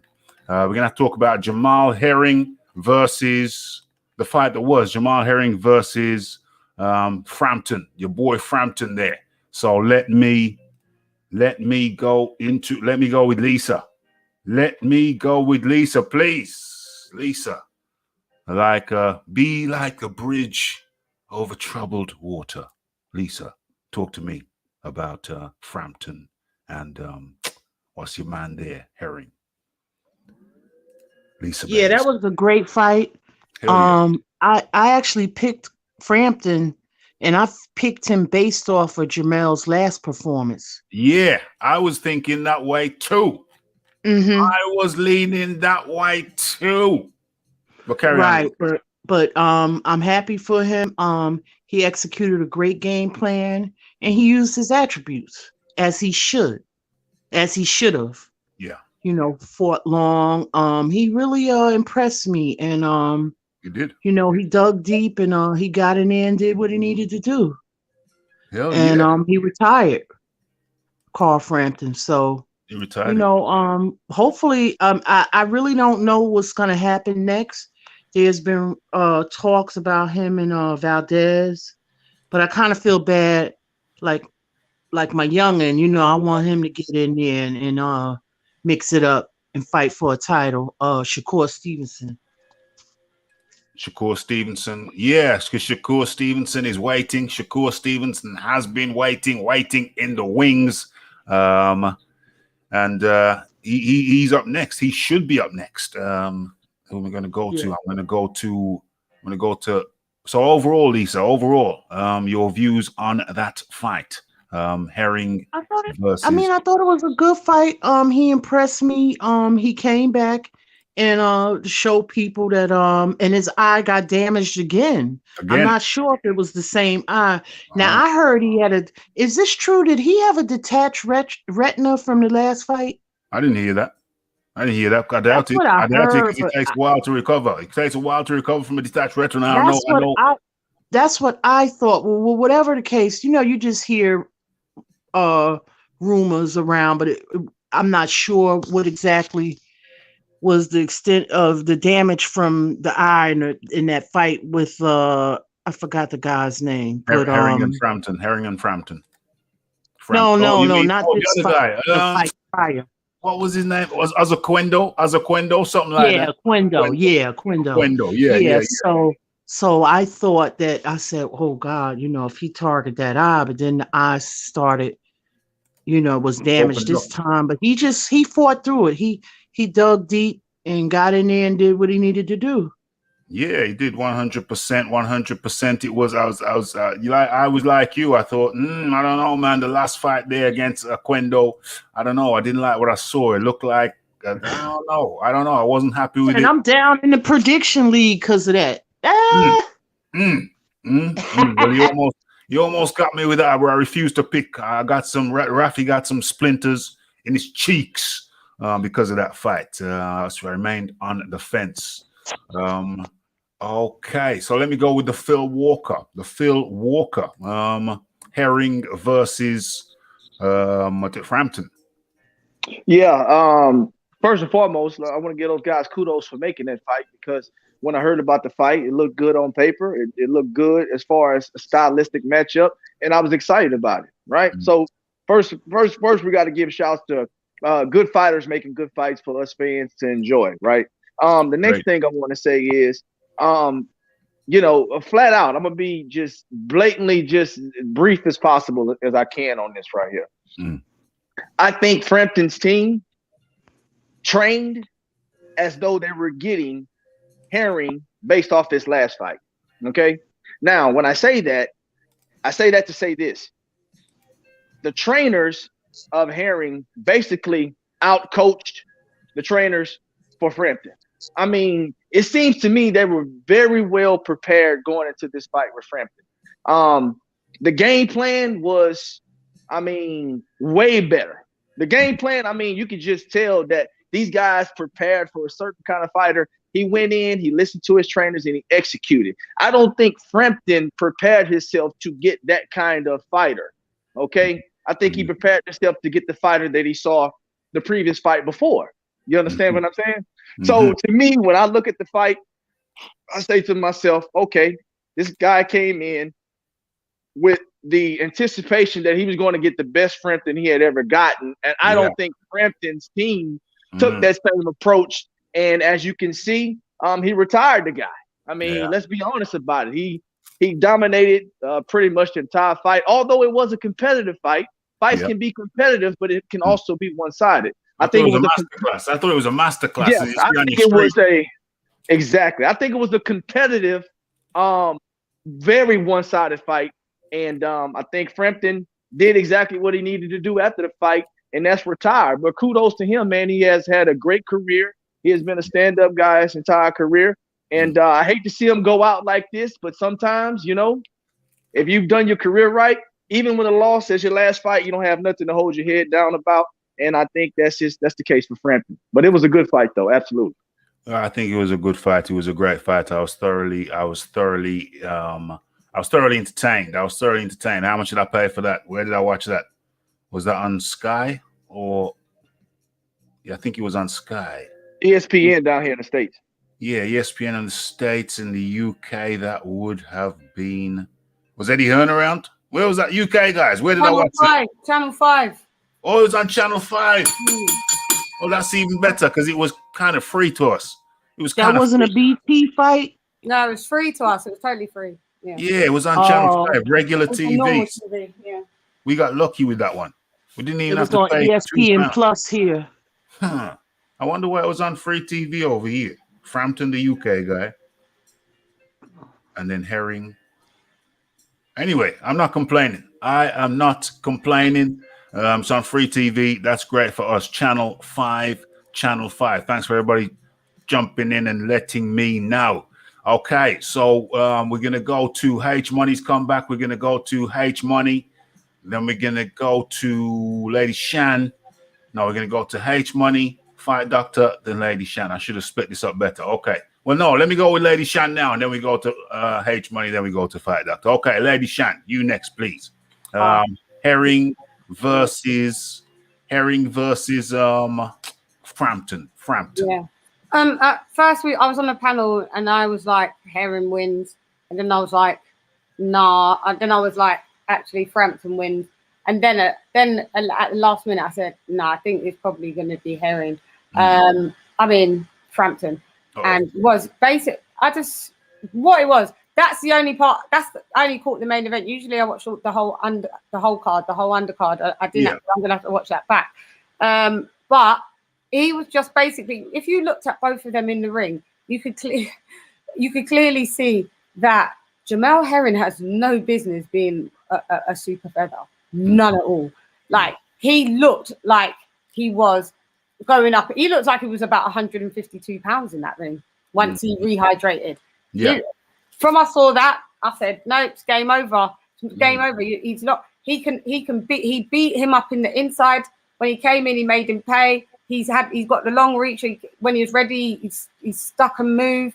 What else did I see that was that I thought? But the thing is, right, the way he gave the first knockdown, it wasn't even hard. It was a tap, and that let me know, like, Frampton's punch resistance it was just feeble. I don't know what happened to him between fight camp, watching it in the bubble, him doing all, coming into Dubai and stuff, to just literally not looking good. You can't get past someone that's like 5'10", naturally probably walks around at bloody 180 pounds. And I don't look at him. I'm looking at the picture, just weight trained. I just didn't think, Frampton didn't have a chance. He didn't have a chance in hell with this fight. Not at all. Not at all. It was a good fight. Like I think Phil said it. Like, they was both invested. But at one point, when I saw that Herring got the cut, I thought, oh no, here we go. What's going to happen? He's probably going to go out by a TKO. But big up to his cut man, because he survived the 2 rounds and then knocked my man down and then knocked him out. You could see that. Oh yeah, can I just ask you, Rafi? You see that referee? And guys, this referee was definitely biased for Frampton, because you see when Frampton first went down, if you go back and watch it, he didn't start the count until Frampton was like literally 4 seconds and getting up. Like, he gave him mad time to before he started even counting on both incidences. And I was just like, that's Yeah, that's totally weird. He Referee was was a bit super biased. And then the team threw in the towel, and I thought that was fine and dandy. I just thought the referee, once the second knockdown happened, you could clearly see in his eyes that he wasn't there. So when the referee deemed him to be fit to continue, I was like, that's why something's not right.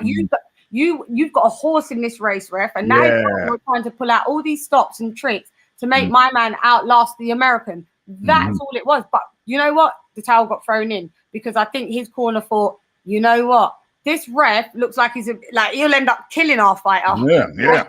Chucky Cole, Chucky Teen, and you get me. And great fight. Respect to Frampton. Really nice guy. Heron, really nice guy. Always had nice personalities. I wish Frampton the best. No shame in his game at all. And hopefully we'll see him in the sport of boxing as like a commentator. Hopefully he goes to coaches or something like that. But big up Frampton and big up the winner, Heron, Jamal Heron. 100%. Was it a brown envelope jab? We don't know. That's true. Long count was something I noticed. That last punch, the referee, I don't know. I ain't saying nothing, but all I can say is that, the referee. Anyway, in comes the man like H Money. H Money. We're talking about Herring, Frampton. Was it a masterclass? Or no? Absolutely, it was. I got to give a special shout out to Jamel Herring. He looked phenomenal. He looked very strong at 130 pounds. He's 5'11" with a 72-inch reach. He's very big for the weight class. And one thing about Jamel Herring, he's a true champion in and out the ring. This man used to be a Marine. He served his country, and he's just a great person. One thing about Jamel Herring, he looked very strong, Rafi. He looked powerful. He knocked out Carl Frampton. And one of the things that Jamel Herring was always criticized for not being a big puncher, but he showed us power. And even in his last fight against Jonathan Okendo, where Jamel Herring dropped Okendo 2 times in that fight. Now, Jamel Herring has put himself in position to be in a super fight with Oscar Valdez. I think this is a great fight. I think this fight should happen next. I've been hearing Shakur Stevenson said he won his opportunity. But if you're Jamel Herring, what do? Give Shakur Stevenson a title shot, or do you go unify with Oscar Valdez, the biggest name in the division? Jamel Herring should go fight Oscar Valdez, unify the division. Now, I want to give another special shout out to Carl Frampton. This man is a true champion. The first man to beat Leo Santa Cruz. He had a great career. I think Carl Frampton, he deserved a lot of credit. He went in there and he went to go fight. He went to go to war with Jamel Herring. He didn't go there to lay down to just get an easy payday. No, he put everything on the line. He fought like a true champion. And I got to give another shout out to Jamel Herring for being, a great sportsman. After the fight, he congratulated Carl Frampton on his great career. He showed great sportsmanship, Rafi. And I think that's what the sport of boxing is missing, man. 2 great fighters. It was just a great fight, Raphael, and I enjoyed it. And Jamel Herring, he looked better than he ever did. It was the best version of Jamel Herring that I've ever seen. So I give Jamel Herring a chance against Oscar Valdez because Jamel Herring is 5'11", Oscar Valdez is 5'5". Jamel Herring has a great chance of beating Oscar Valdez. And I want to see that unification fight next. I think Shakur Stevenson, he could fight the winner, but right now Shakur Stevenson, he really doesn't offer anything for Jamel Herring. So Jamel Herring should go unify the division, I believe. And I got breaking news for you before I end my thoughts. Yeah, we got an undisputed fight official now between Jermell Charlo and Brian Castano at 154 pounds, undisputed unification bout. It's going to be a great fight. I got to give a shout out to the PBC for making this happen. I know the PBC, they receive a lot of criticism, but right now they put on a great fight. Undisputed fight between Jermell Charlo and Brian Castano. I think Jermell Charlo should be the favorite. He has majority of the belts. Charlo been in there with tougher competition, but Brian Castano is a tough fighter as well. A lot of people thought he beat Landy Lara in this fight, and I think that's what we need in every division. One face, one champion, one name, undisputed in every weight class. I think this is the year of undisputed. In the heavyweight division, Anthony Joshua versus Tyson Fury. At the junior middleweight division, Jermell Charlo versus Brian Castano. Also, at super middleweight, Canelo, he's trying to become undisputed. I think this is the year for undisputed, to be honest with you. And on that undercard, Rafi, is Erickson Lubin versus Jason Rosario. I think that's a great co-main event. Erickson Lubin, I talked to his trainer, Coach Kevin Cunningham, the legendary trainer from St. Louis. We know that Coach Kevin Cunningham is one of the best trainers in boxing. He trained Corey Spinks. Corey Spinks, former undisputed welterweight champion. He also trained Devin Alexander, and he said Erickson Lubin will be a champion. And I believe in Coach Kevin Cunningham. I'm looking forward to that card. What do you think about that card? The undisputed fight, Lubin. I mean, the undisputed fight. Dang, I see the article right here. Yeah, Kevin it's right here, man. It's right here. It's right up here. Kevin Cunningham. What's this? Lubin versus Rosario will be violent like Hagler Mugabe. What's this here? What's this here? Yeah. Lubin Rosario. Hold on. Rosario, Jason Rosario. Has he recovered? Last time I saw him, he was pulsating on the canvas. Where are we? Wait a minute, Ralphie. Lisa, is that you? You said, who said it's going to be like Hagler and Mugabe? Yeah, Coach Kevin Cunningham, the Erickson Lubin's trainer, said that. Erickson Lubin's trainer said Rosario will be violent like violent. He's not saying he's the same. He's not saying the same.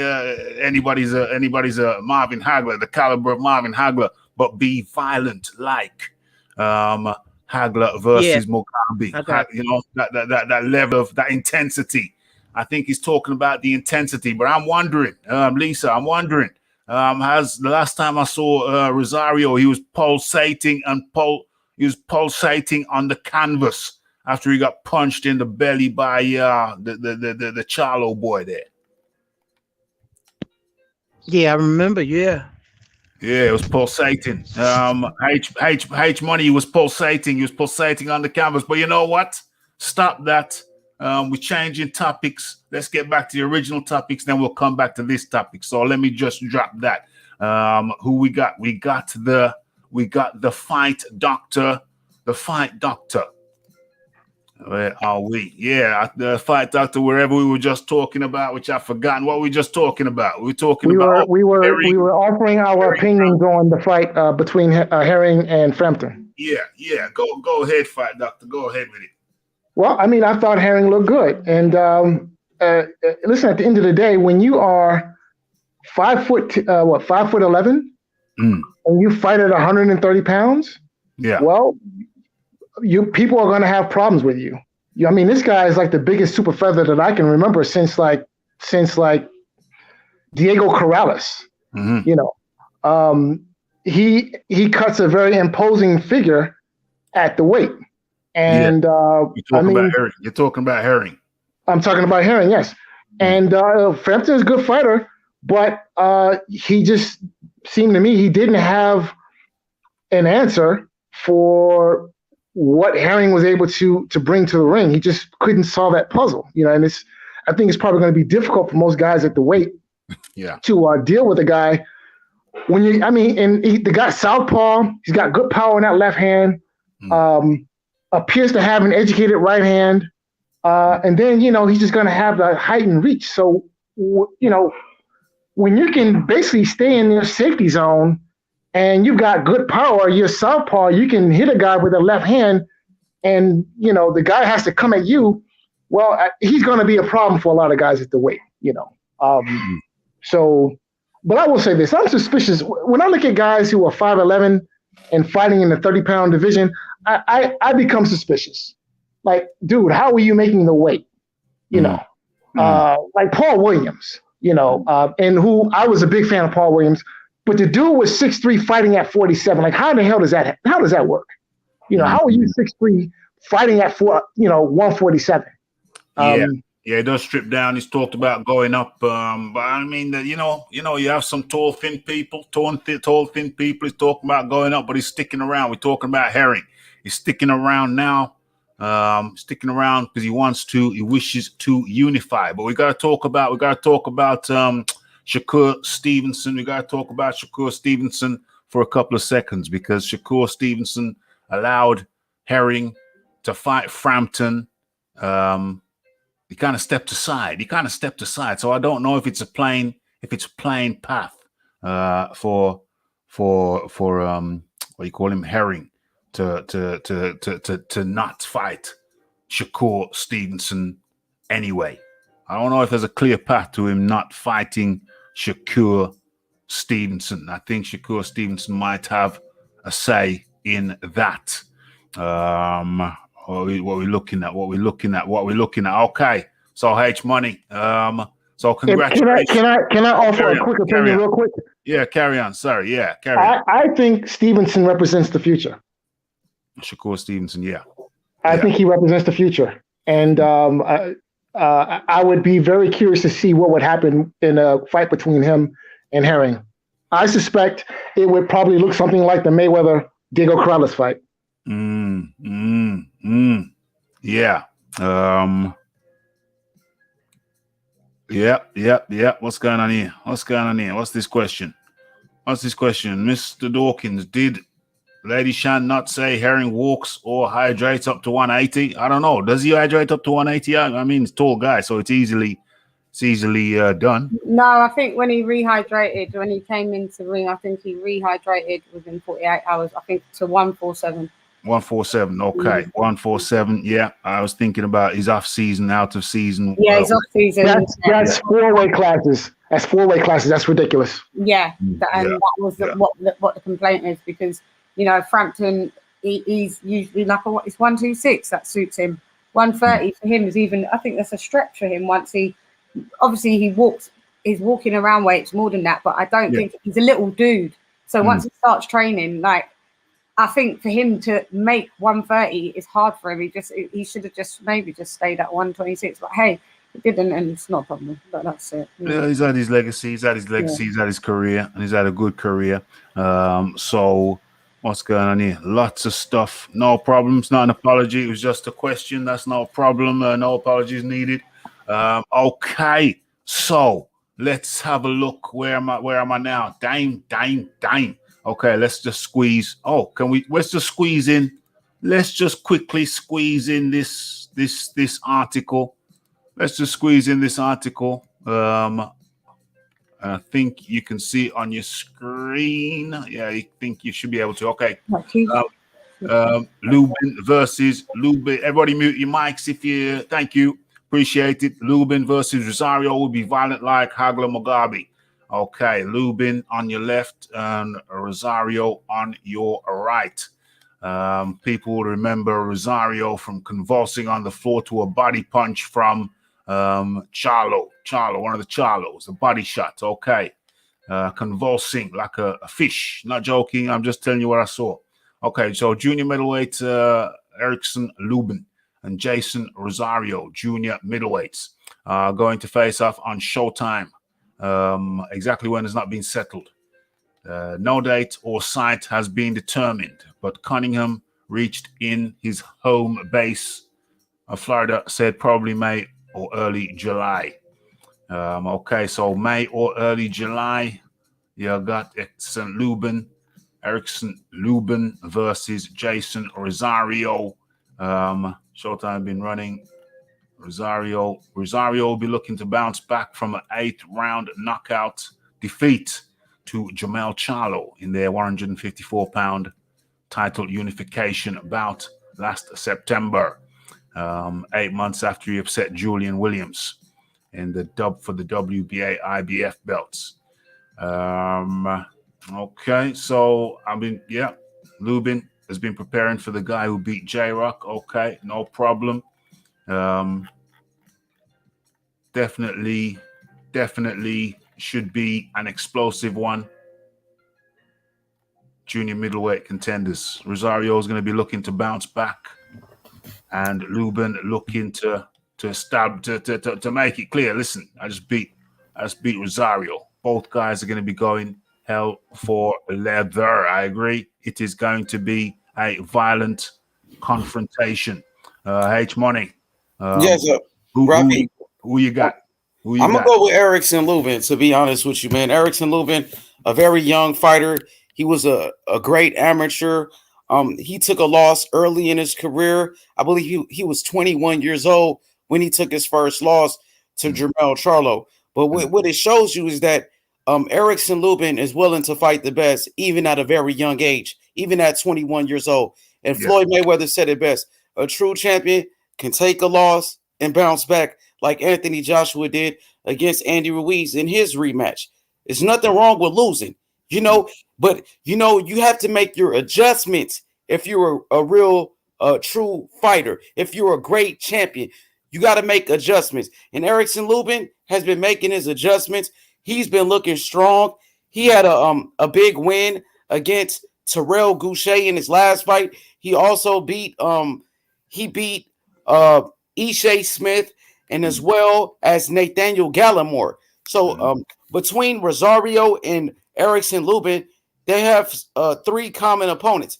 They both fought against Charlo. They both lost to Charlo. They both fought against Nathaniel Gallimore. Erickson Lubin, he beat up Nathaniel Gallimore, and Jason Rosario got knocked out by Nathaniel Gallimore. So I think this is a 50-50 fight. And according to the coach of Erickson Lubin, Coach Kevin Cunningham, he told me directly that we wanted to fight Julian Williams, Tony Harrison, and Jared Hurd, but they wanted no smoke with Erickson Lubin. He said that Jason Rosario was the only person willing to step up and take the fight. So I have to give credit to both of these fighters for accepting the challenge. You got to give respect for Jason Rosario, who's also a very young fighter. He's been in there with the top guys like Charlo. He knocked out Julian J. Rock Williams. Erickson Lubin, 23 wins, 16 knockouts, only 1 loss. And when he was 21 years old against Jermell Charlo.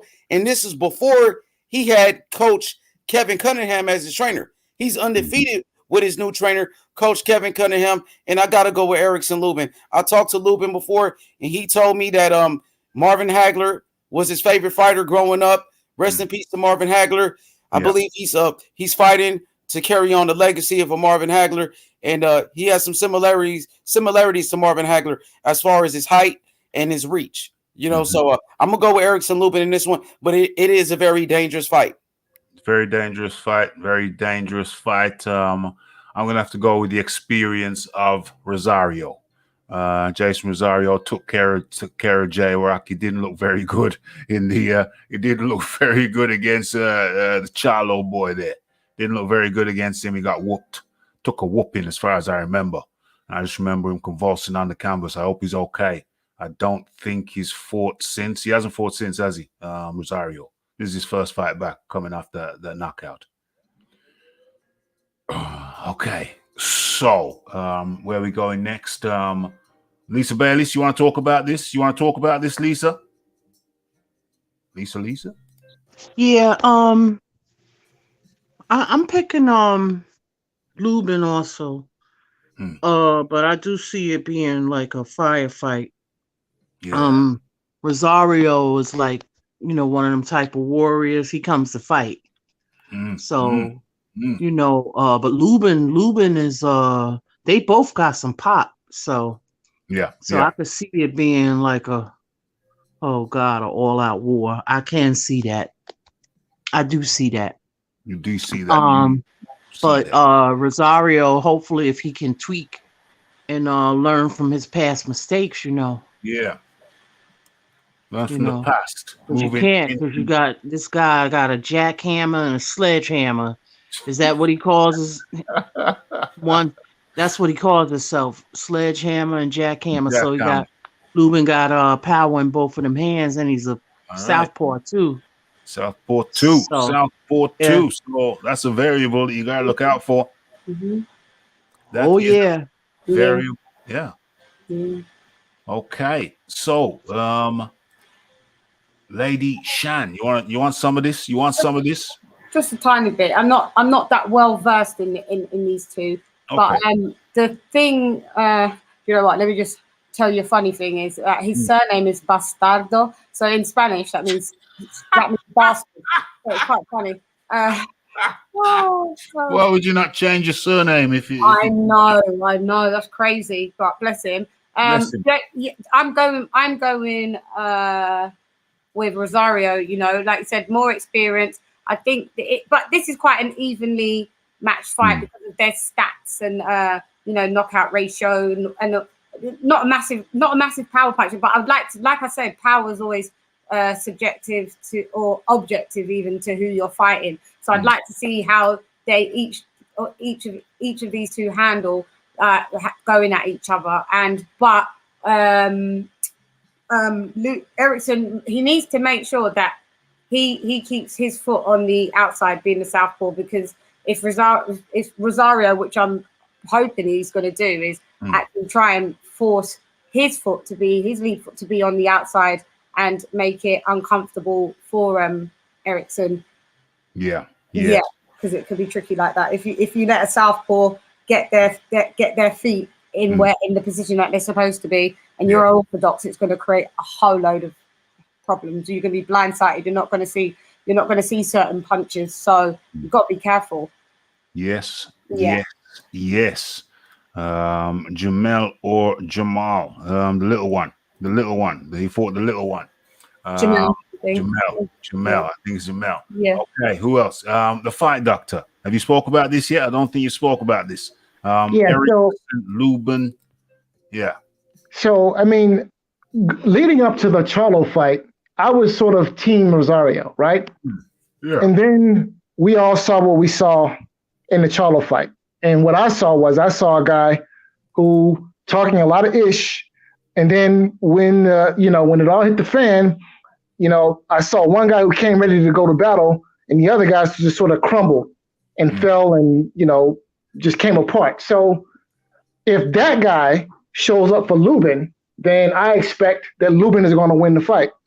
So I don't know. I mean, I'm not sold on Rosario. I'm in my mind there's a big question mark of exactly who and what this guy is, and because I mean he looked one way prior to the Charlo fight, and then after during the Charlo fight he falls apart. So who is the guy? So I don't know. Push come to shove, I'm liking Lubin in that fight. Push comes to shove, going with Lubin. You're going with Lubin. And I think we've successfully got through most. We've only got one topic to go. But the ref, I like to keep it around 1.5 hours. But damn, dilemmas. It's in the title, so I guess we're gonna have to do it. Yeah. Sorry, can I just say something to you? Like, what I've noticed is, like, this is how. I'm not regressing, but I just want to make it a point that you see when no one's talking about Deontay Wilder, no matter what boxer we root for. You see when the Deontay Wilder topic doesn't come up, we actually all get on. I actually like everybody that I speak to, and they turn around and say like, but the minute that the Deontay Wilder's bit's put in the mix, it just bleeds out. Very inflammatory. Yeah, it's very inflammatory. It's quite toxic, and everyone starts battling. Yeah, it was just a point that came into my mind. That's all right. Yeah, that's all right. It's a fair observation. It's a fair observation. I have thought that myself. It does get quite inflammatory, and now it's decisions. I'm looking through my list right here, and I see the last topic. I do see it. I'm simply contemplating whether we're going to be doing it justice if I touch on it. But if I don't touch on it, it's in the title, so I got to touch on it, and I'll do it deeper. I'll do it deeper another time. But let's do this. Let's fulfill what it says in the title piece. Let's fulfill it. Okay, so let me get my where is it? It's right there. Yeah. Is that it? OMG, I'm not sure. Yeah, that appears to be it. So let us get this centralized. Okay, let's get centralized. There it is, nice and tidy. Okay.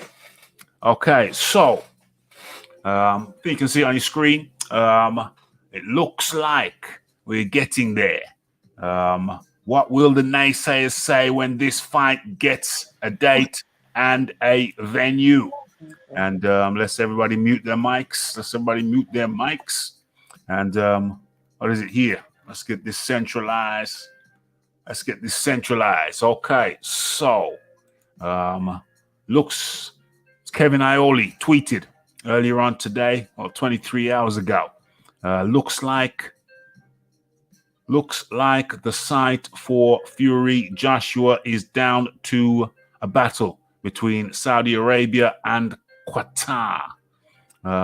It's not done yet, but looking promising and could be done this week. The fight would be in July at this point. OMG. Self-explanatory. Kevin Ioli, very respected Yahoo writer, said that it looks like it's going down, and the fight is between Saudi and Qatar. Respected. I would not use that word when talking about Kevin Ioli, but I digress. Well, yeah. I mean, he is respected in the business. I mean, well, he's employed anyway. He's employed by Yahoo, and he's their top guy. So let's just say. Can I say something about Kevin Ioli, please? Yeah, go ahead. Kevin Ioli is the biggest homer. Yeah. As far as sports so-called journalists that I've seen in a long time. Him and Dan Raphael, okay? Neither one of them know anything about boxing, right? And somehow they get these gigs with, Yahoo, ESPN, whomever, and all of a sudden they become authorities. No, Kevin Ioli, where boxing is concerned, is clueless. I mean, I can't. Yeah, okay, I'm done with rant. Kevin Ioli. I don't know if it's a question of what he knows about boxing. It's a question of what he's been told. It's a question of what he's been told. If he's on the inside line, if he's hobnobbing, where's that sound coming from? If he's hobnobbing, with the people who make decisions, and he gets to hear about it and he tells us about it, then hit that like button, hit that subscribe button, hit that share button, hit all of the good buttons. Thanks for the reminder. I have a question. Yeah, come on with it. Kevin Ioli, is he specifically? He just talks about generally sports, not just boxing. General sports. Okay. But carry on. At least the reason why you're going to see it go pear-shaped in about 5 seconds from now is why they don't like Kevin Ioli, is because he's the one that leaked. Well, he put out Deontay Wilder stating that the costume was too heavy. But if you remember, the LDBC was all refusing that was ever said, and then Kevin Ioli went, "Oh, okay, I got it on tape," and dropped it. That's why they all hate him. And that's why they're going to try and discredit him, say he knows nothing about boxing and stuff like that. Not saying he's an expert, but he knows more than most. Because people, this was not He's pre-planned. He's not like a Burt Sugar. Like Burt Sugar was a true boxing historian. Yeah, no, he's not that, but he's rightfully so in the position that he's in. And the only reason why everybody that's pro Wilder is going to try and kick him off is only because he dropped the audio. Trust me. Anything else, if the dude didn't do any of this, he would have been the best thing since sliced bread. So that's why you're going to hear Fight Doctor come in and say X, Y. He said X, Y, Z. Just be prepared. Excuse me, ma'am. Please do not listen. Excuse me, ma'am. Do not tell me why I do what I do, please. Thank you. Okay, let's have a sense of decorum. Now, this probably seems a bit strange to everybody because, Lady Shan just said, "Hey, we get on when we don't do when we don't talk about Deontay Wilder," and then I've come right back and we're talking about Joshua, which means that it's close to Deontay Wilder, so we're back in that zone, but we're not going to go into that zone. Jump back in, Iron Kong. So we're gonna keep it real smooth, okay. So where is the thing that I'm sharing? Oh, it should be stop sharing it, damn it. Okay, so let's bring it back up because it's pretty damn self-explanatory. It don't really need no interpretation. It is there, it is clear. And Kevin Ioli. Okay, so who is Kevin Ioli? Kevin Ioli is a chief, probably the head of sports writing, for Yahoo. As a matter of fact, rat-tat-tat-tat. Let's actually go to his thing. He should describe himself. So what's going on? Kevin Ioli, cover MMA, boxing for Yahoo Sports. Fan of Vegas, Golden Knights, Pittsburgh Penguins, Steelers, Pirates, love golf. Muhammad Ali was my idol. Las Vegas, Kevin Ioli, head writer for Yahoo Sports. So that's the cat who we're talking about. So what do I say? Where was I before? What do I say? I say great. It's great news. His news is coming out slowly but surely, trickling out from various different places that I'm seeing. Yeah, I am happy. I've always felt it was only a matter of time. Well, I say it myself. I say it's there. It's on track. It's on wax. Okay, looks like we're getting there. What will the naysayers say when this fight gets a date and venue? Who is in the building? Who is here? There's me.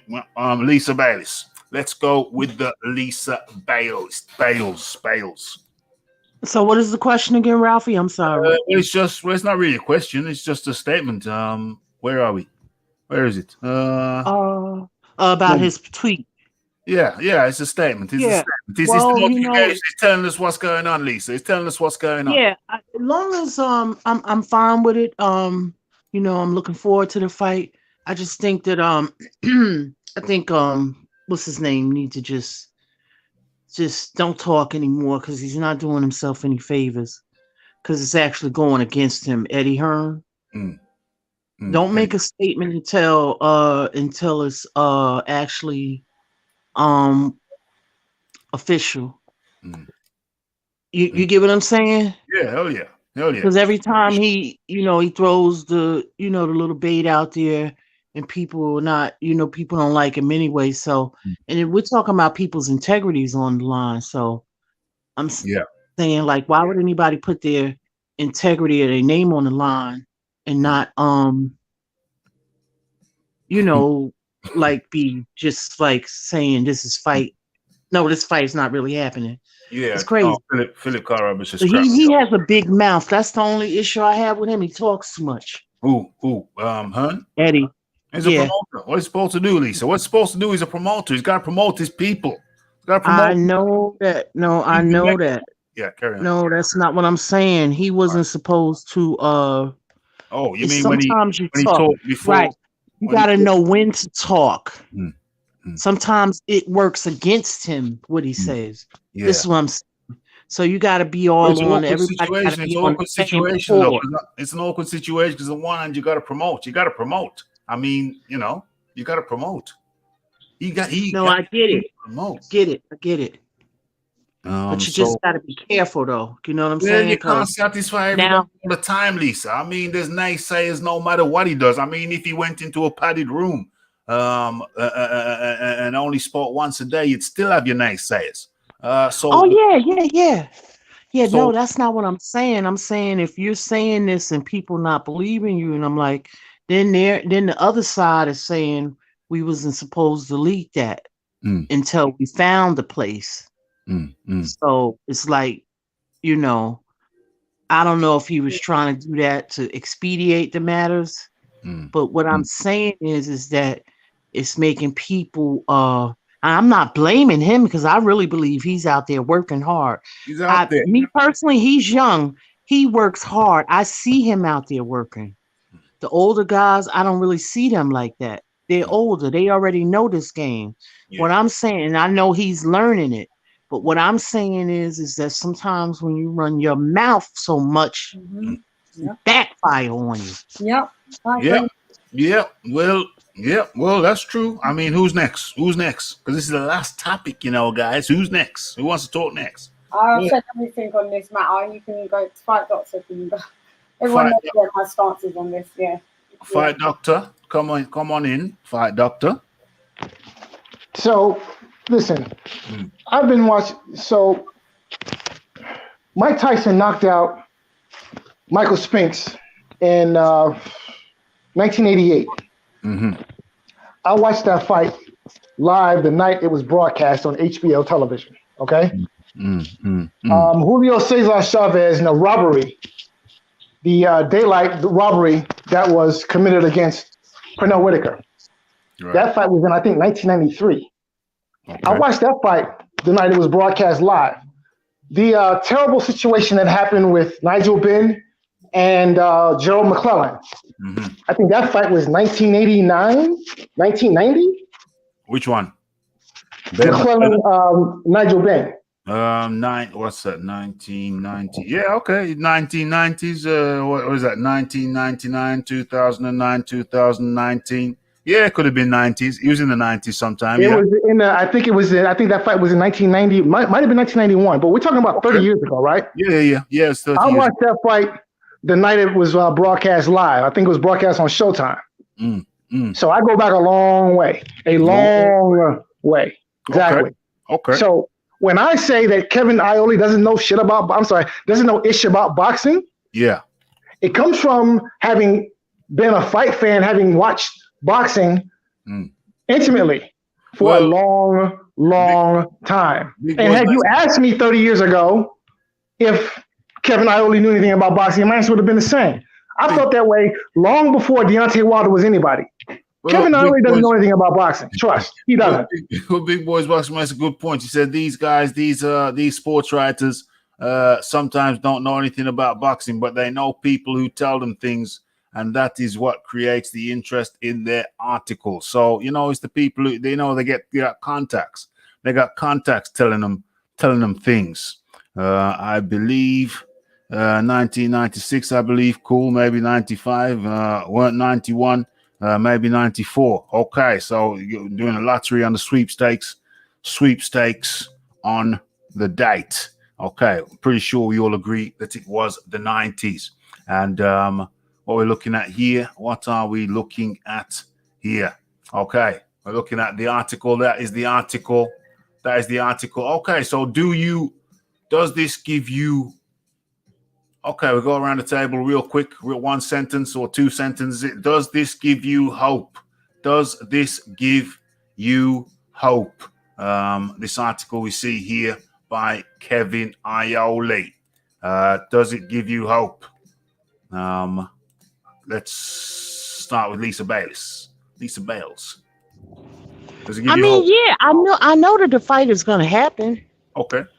Okay. So any little bit of news. You say the fight's gonna happen. There's other people who say the fight ain't gonna happen. Ain't gonna happen. No date. I'm not other people. No date. No venue equals no fight. That's what some people are telling me. But I'm not other people. I'm my own person. I have my own critical thinking. I don't go by what other people say. I go by what I stated earlier. Was why would people put their reputations on the line? That would be ludicrous. That would be lunacy. Ludicrous. That's a great point. The lady Shan, are you a believer? Do you think this thing happens? Lady Shan, you're muted. Lady Shan, are you still with me? Can you wiggle your toes? Lady Shan? More calling Orson. Lady Shan? Okay, Lady Shan. Lady Shan is away from the mic at the moment. Sorry. That's no problem. I had to run to the kitchen. Sorry. I heard your little size 7 feet running back to the mic. Size 4. But anyway. Just take a, just thought I'd take a wild guess. Thought I'd take a wild guess. My psychic skills are not what they were. They're not working, Rafi. No, not working. So what did you guys yeah, so are you a believer? That's the question. That's the final question. Are you a believer? Do you believe this thing is happening? Some people say no date, no venue equals no fight. No, it's happening. I'm just waiting for Eddie to now. I'm in full agreement with what Lisa said, by the way, as well. Like Eddie, you're a promoter, but sometimes stop talk because every 2 weeks we don't want to hear in 2 weeks. Like just set the ball rolling. Say that we're in negotiations, and I'll give you an update as and when they come in. That's all he should have left it as. But I do believe that the fight's happening. It would be a major catastrophe if it didn't happen. It's the biggest fight of boxing in this era, I'd say my era, if you understand, for this undisputed. So if Eddie and Bob Arum don't get the deal done, then they're both gonna never live this down, and all of their accolades will be like tainted by, do you remember they couldn't even get that biggest £500 million deal done? So I don't think Eddie wants to go out like that. So I think it is happening. Bob don't give a fuck because Bob's just counting down. Like Bob's like 90. Bob's like weed, and I'm gone. We're soon gone out the world. You get me? Yeah. Like give me some high grade, and I'm sorted. Yeah, and I'm sorted. So it's all on left on Eddie. But yeah, I really do believe it's happening, Rafi. Okay. Lady Shan is a believer. Lisa Bales is a believer. Let's see. Let's go to the fight doctor. Yeah, go ahead. So it's crazy to think that this fight is not going to happen because there's just way too much money involved for this fight not to happen.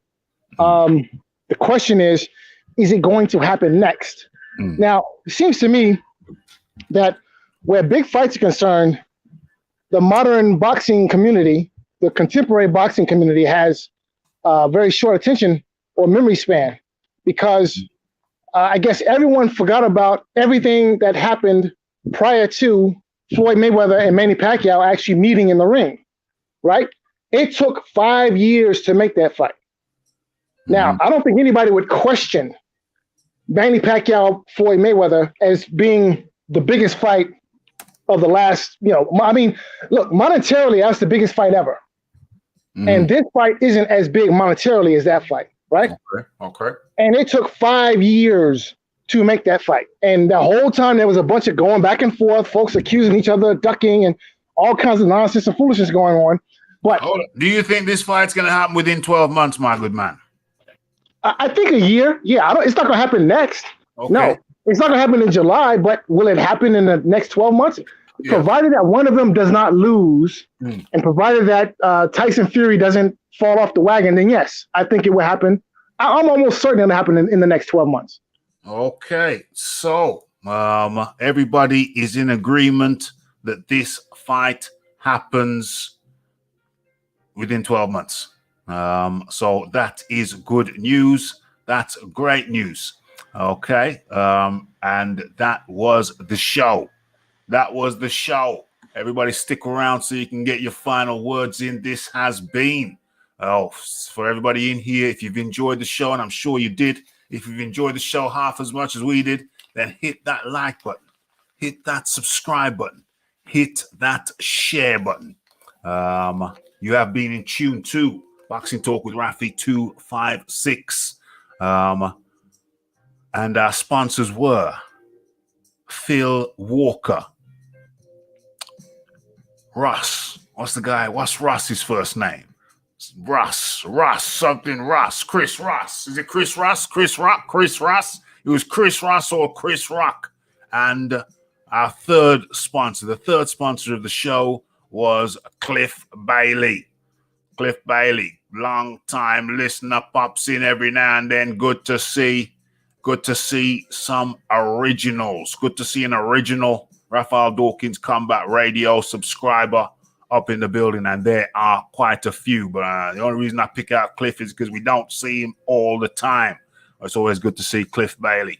up in here. It's always good to see everybody up in here. Kieran Betts up in here. Obviously, the Philip Carl Roberts up in here. The Audi TT. Too many. So many to mention. Big Boys Boxing. And many more. Who else we got? We got the Tone. We got the Tone up in here. The Count L up in here. The TKO 20. 22. But anyway, it's been a great show. We talked about, what did we talk about? We talked about, where is that? Where is that thing there? Actions speak louder than words. We talked about the Wilder versus the Carlos Negron pay-per-view. Is that real?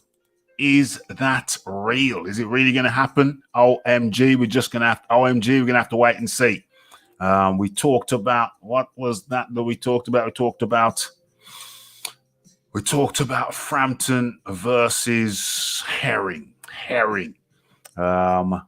Hell of a fight, and a fight which I deem that fight to be a masterclass. It was like the Bull versus the Matador, and I enjoyed it way more than I thought I would. I thought the Frampton would have been more competitive. I even thought he might have edged it, but that was not to be.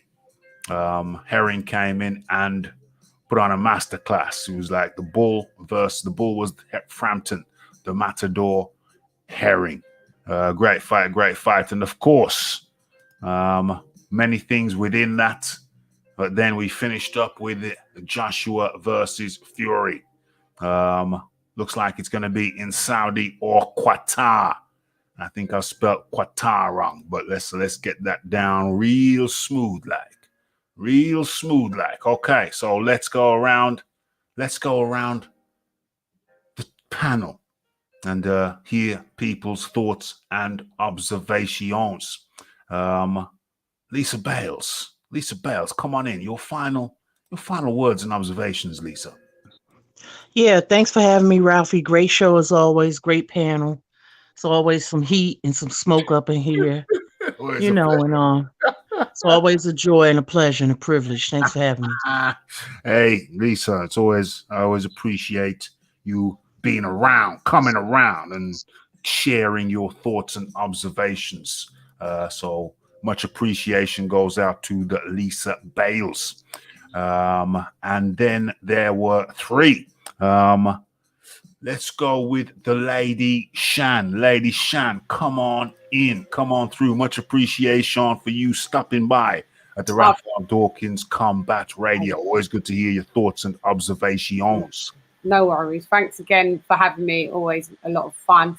As much as I try to recite all the facts, I actually begin to learn some of the facts from others as well. So it's always a good learning thing for me to be participating. But just to quickly clarify, it is the biggest deal for like Pacquiao and Floyd was the biggest deal for one fight, 600 mil. Where this fight it equates to about $556 million for the two fights. But what I just wanted to clarify that I do believe that the fight's going to happen, but not in the next 12 months. I believe that the fight's going to happen within the next 12 months, but it's going to happen next, like I've always said. So I just wanted to make that clear. You're saying you believe the fight happens next? Yes, 100%. Right. I believe that. Yeah. I think that's that's what everybody thinks on here. You clarified your point, and that's marveloso. Any further observations, Lady Shan? Just thanks for having me, guys. Check out my boxing channel as well. It's called Come Box with Shan. I have loads of different people that pass through and grace me with their presence, which I'm lucky. And yeah, that's me. Any social medias at Lady Shan, LadyChann. Thanks for listening. Thanks, Rafi. I'm out. And that was the Lady Shan. Lady Shan, thank you for coming through. And the Big Boys Boxing with a donation. Much appreciation goes out to the Big Boys Boxing. Big ups.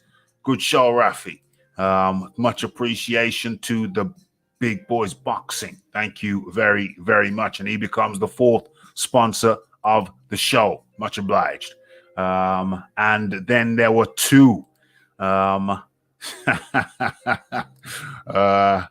Let's go. Going back to listen to the fight. Fight Doctor. People are rewinding the show to catch your pearls of wisdom, shall we say? So, can I say something? So, yeah, of course. Yeah, there is a reason why you have two ears and one mouth, right? Yeah. And that's how you learn, when you learn how to listen. Okay. And you take things in. And my mentor, and I'm gonna make this brief because you know I know you got things to do. I hope you're not trying to launch a personal attack on anybody. No, I'm not. No, I'm going to drop a pearl. Okay. Which is this. My mentor taught me, he said, it's better to remain silent and have everyone in the room think you're stupid as opposed to opening your mouth and removing all doubt. Okay. And there are some people who just have not learned how to remain silent and not remove the doubt. I would prefer. It sounds like you're trying to attack somebody. I don't think it's me. If it's me you're attacking, that's fine. But if it's anybody else who was here, then that's not fine. So please, just no. It was. Listen, that was not directed at anyone. Again, that is just a pearl that my mentor, gave to me, and I'm sharing with the listening audience. That's it. That's all it was. Okay. Well. Okay. Have you got any observations? About the boxing? The boxing. That's what I meant when I asked for final thoughts. I didn't ask for I didn't mean final insults to panelists who are no longer here. I didn't ask you for that. I asked you for your final thoughts pertaining to the boxing. Yeah, I will just repeat what I said before. No date, no venue, no fight. So, listen, another pearl that my mentor shared with me. Consider the source. Who is the source of all this information? Ioli is talking out of the left side of is talking out of his rear end once again. I would bet my bottom dollar that his source is Eddie Hearn. Okay, did anyone ever bother to ask who his source was? Okay, consider the source, people. Consider the source. Yeah. Consider the source. Consider the source. Kevin Ioli, the head sports writer for Yahoo Sports. Yahoo Sports. I think that's a pretty damn decent source. It's a pretty damn decent source. Okay, so that was the Fight Doctor. The Fight Doctor, always entertaining.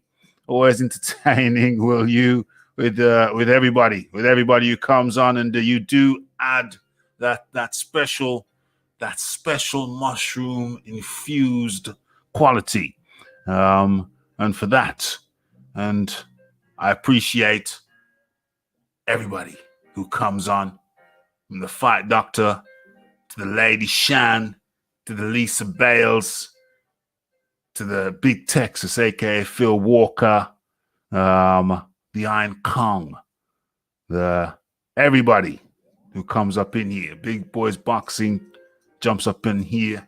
Everybody who comes through is much appreciated on the panel. Thank you, Fight Doctor. And thank you to everyone who took time out of your day to come up in here in the chat. We got through it.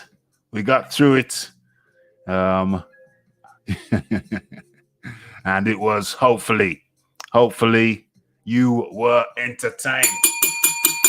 Were you not entertained? Of course you were entertained. And you know where to come multiple times per week.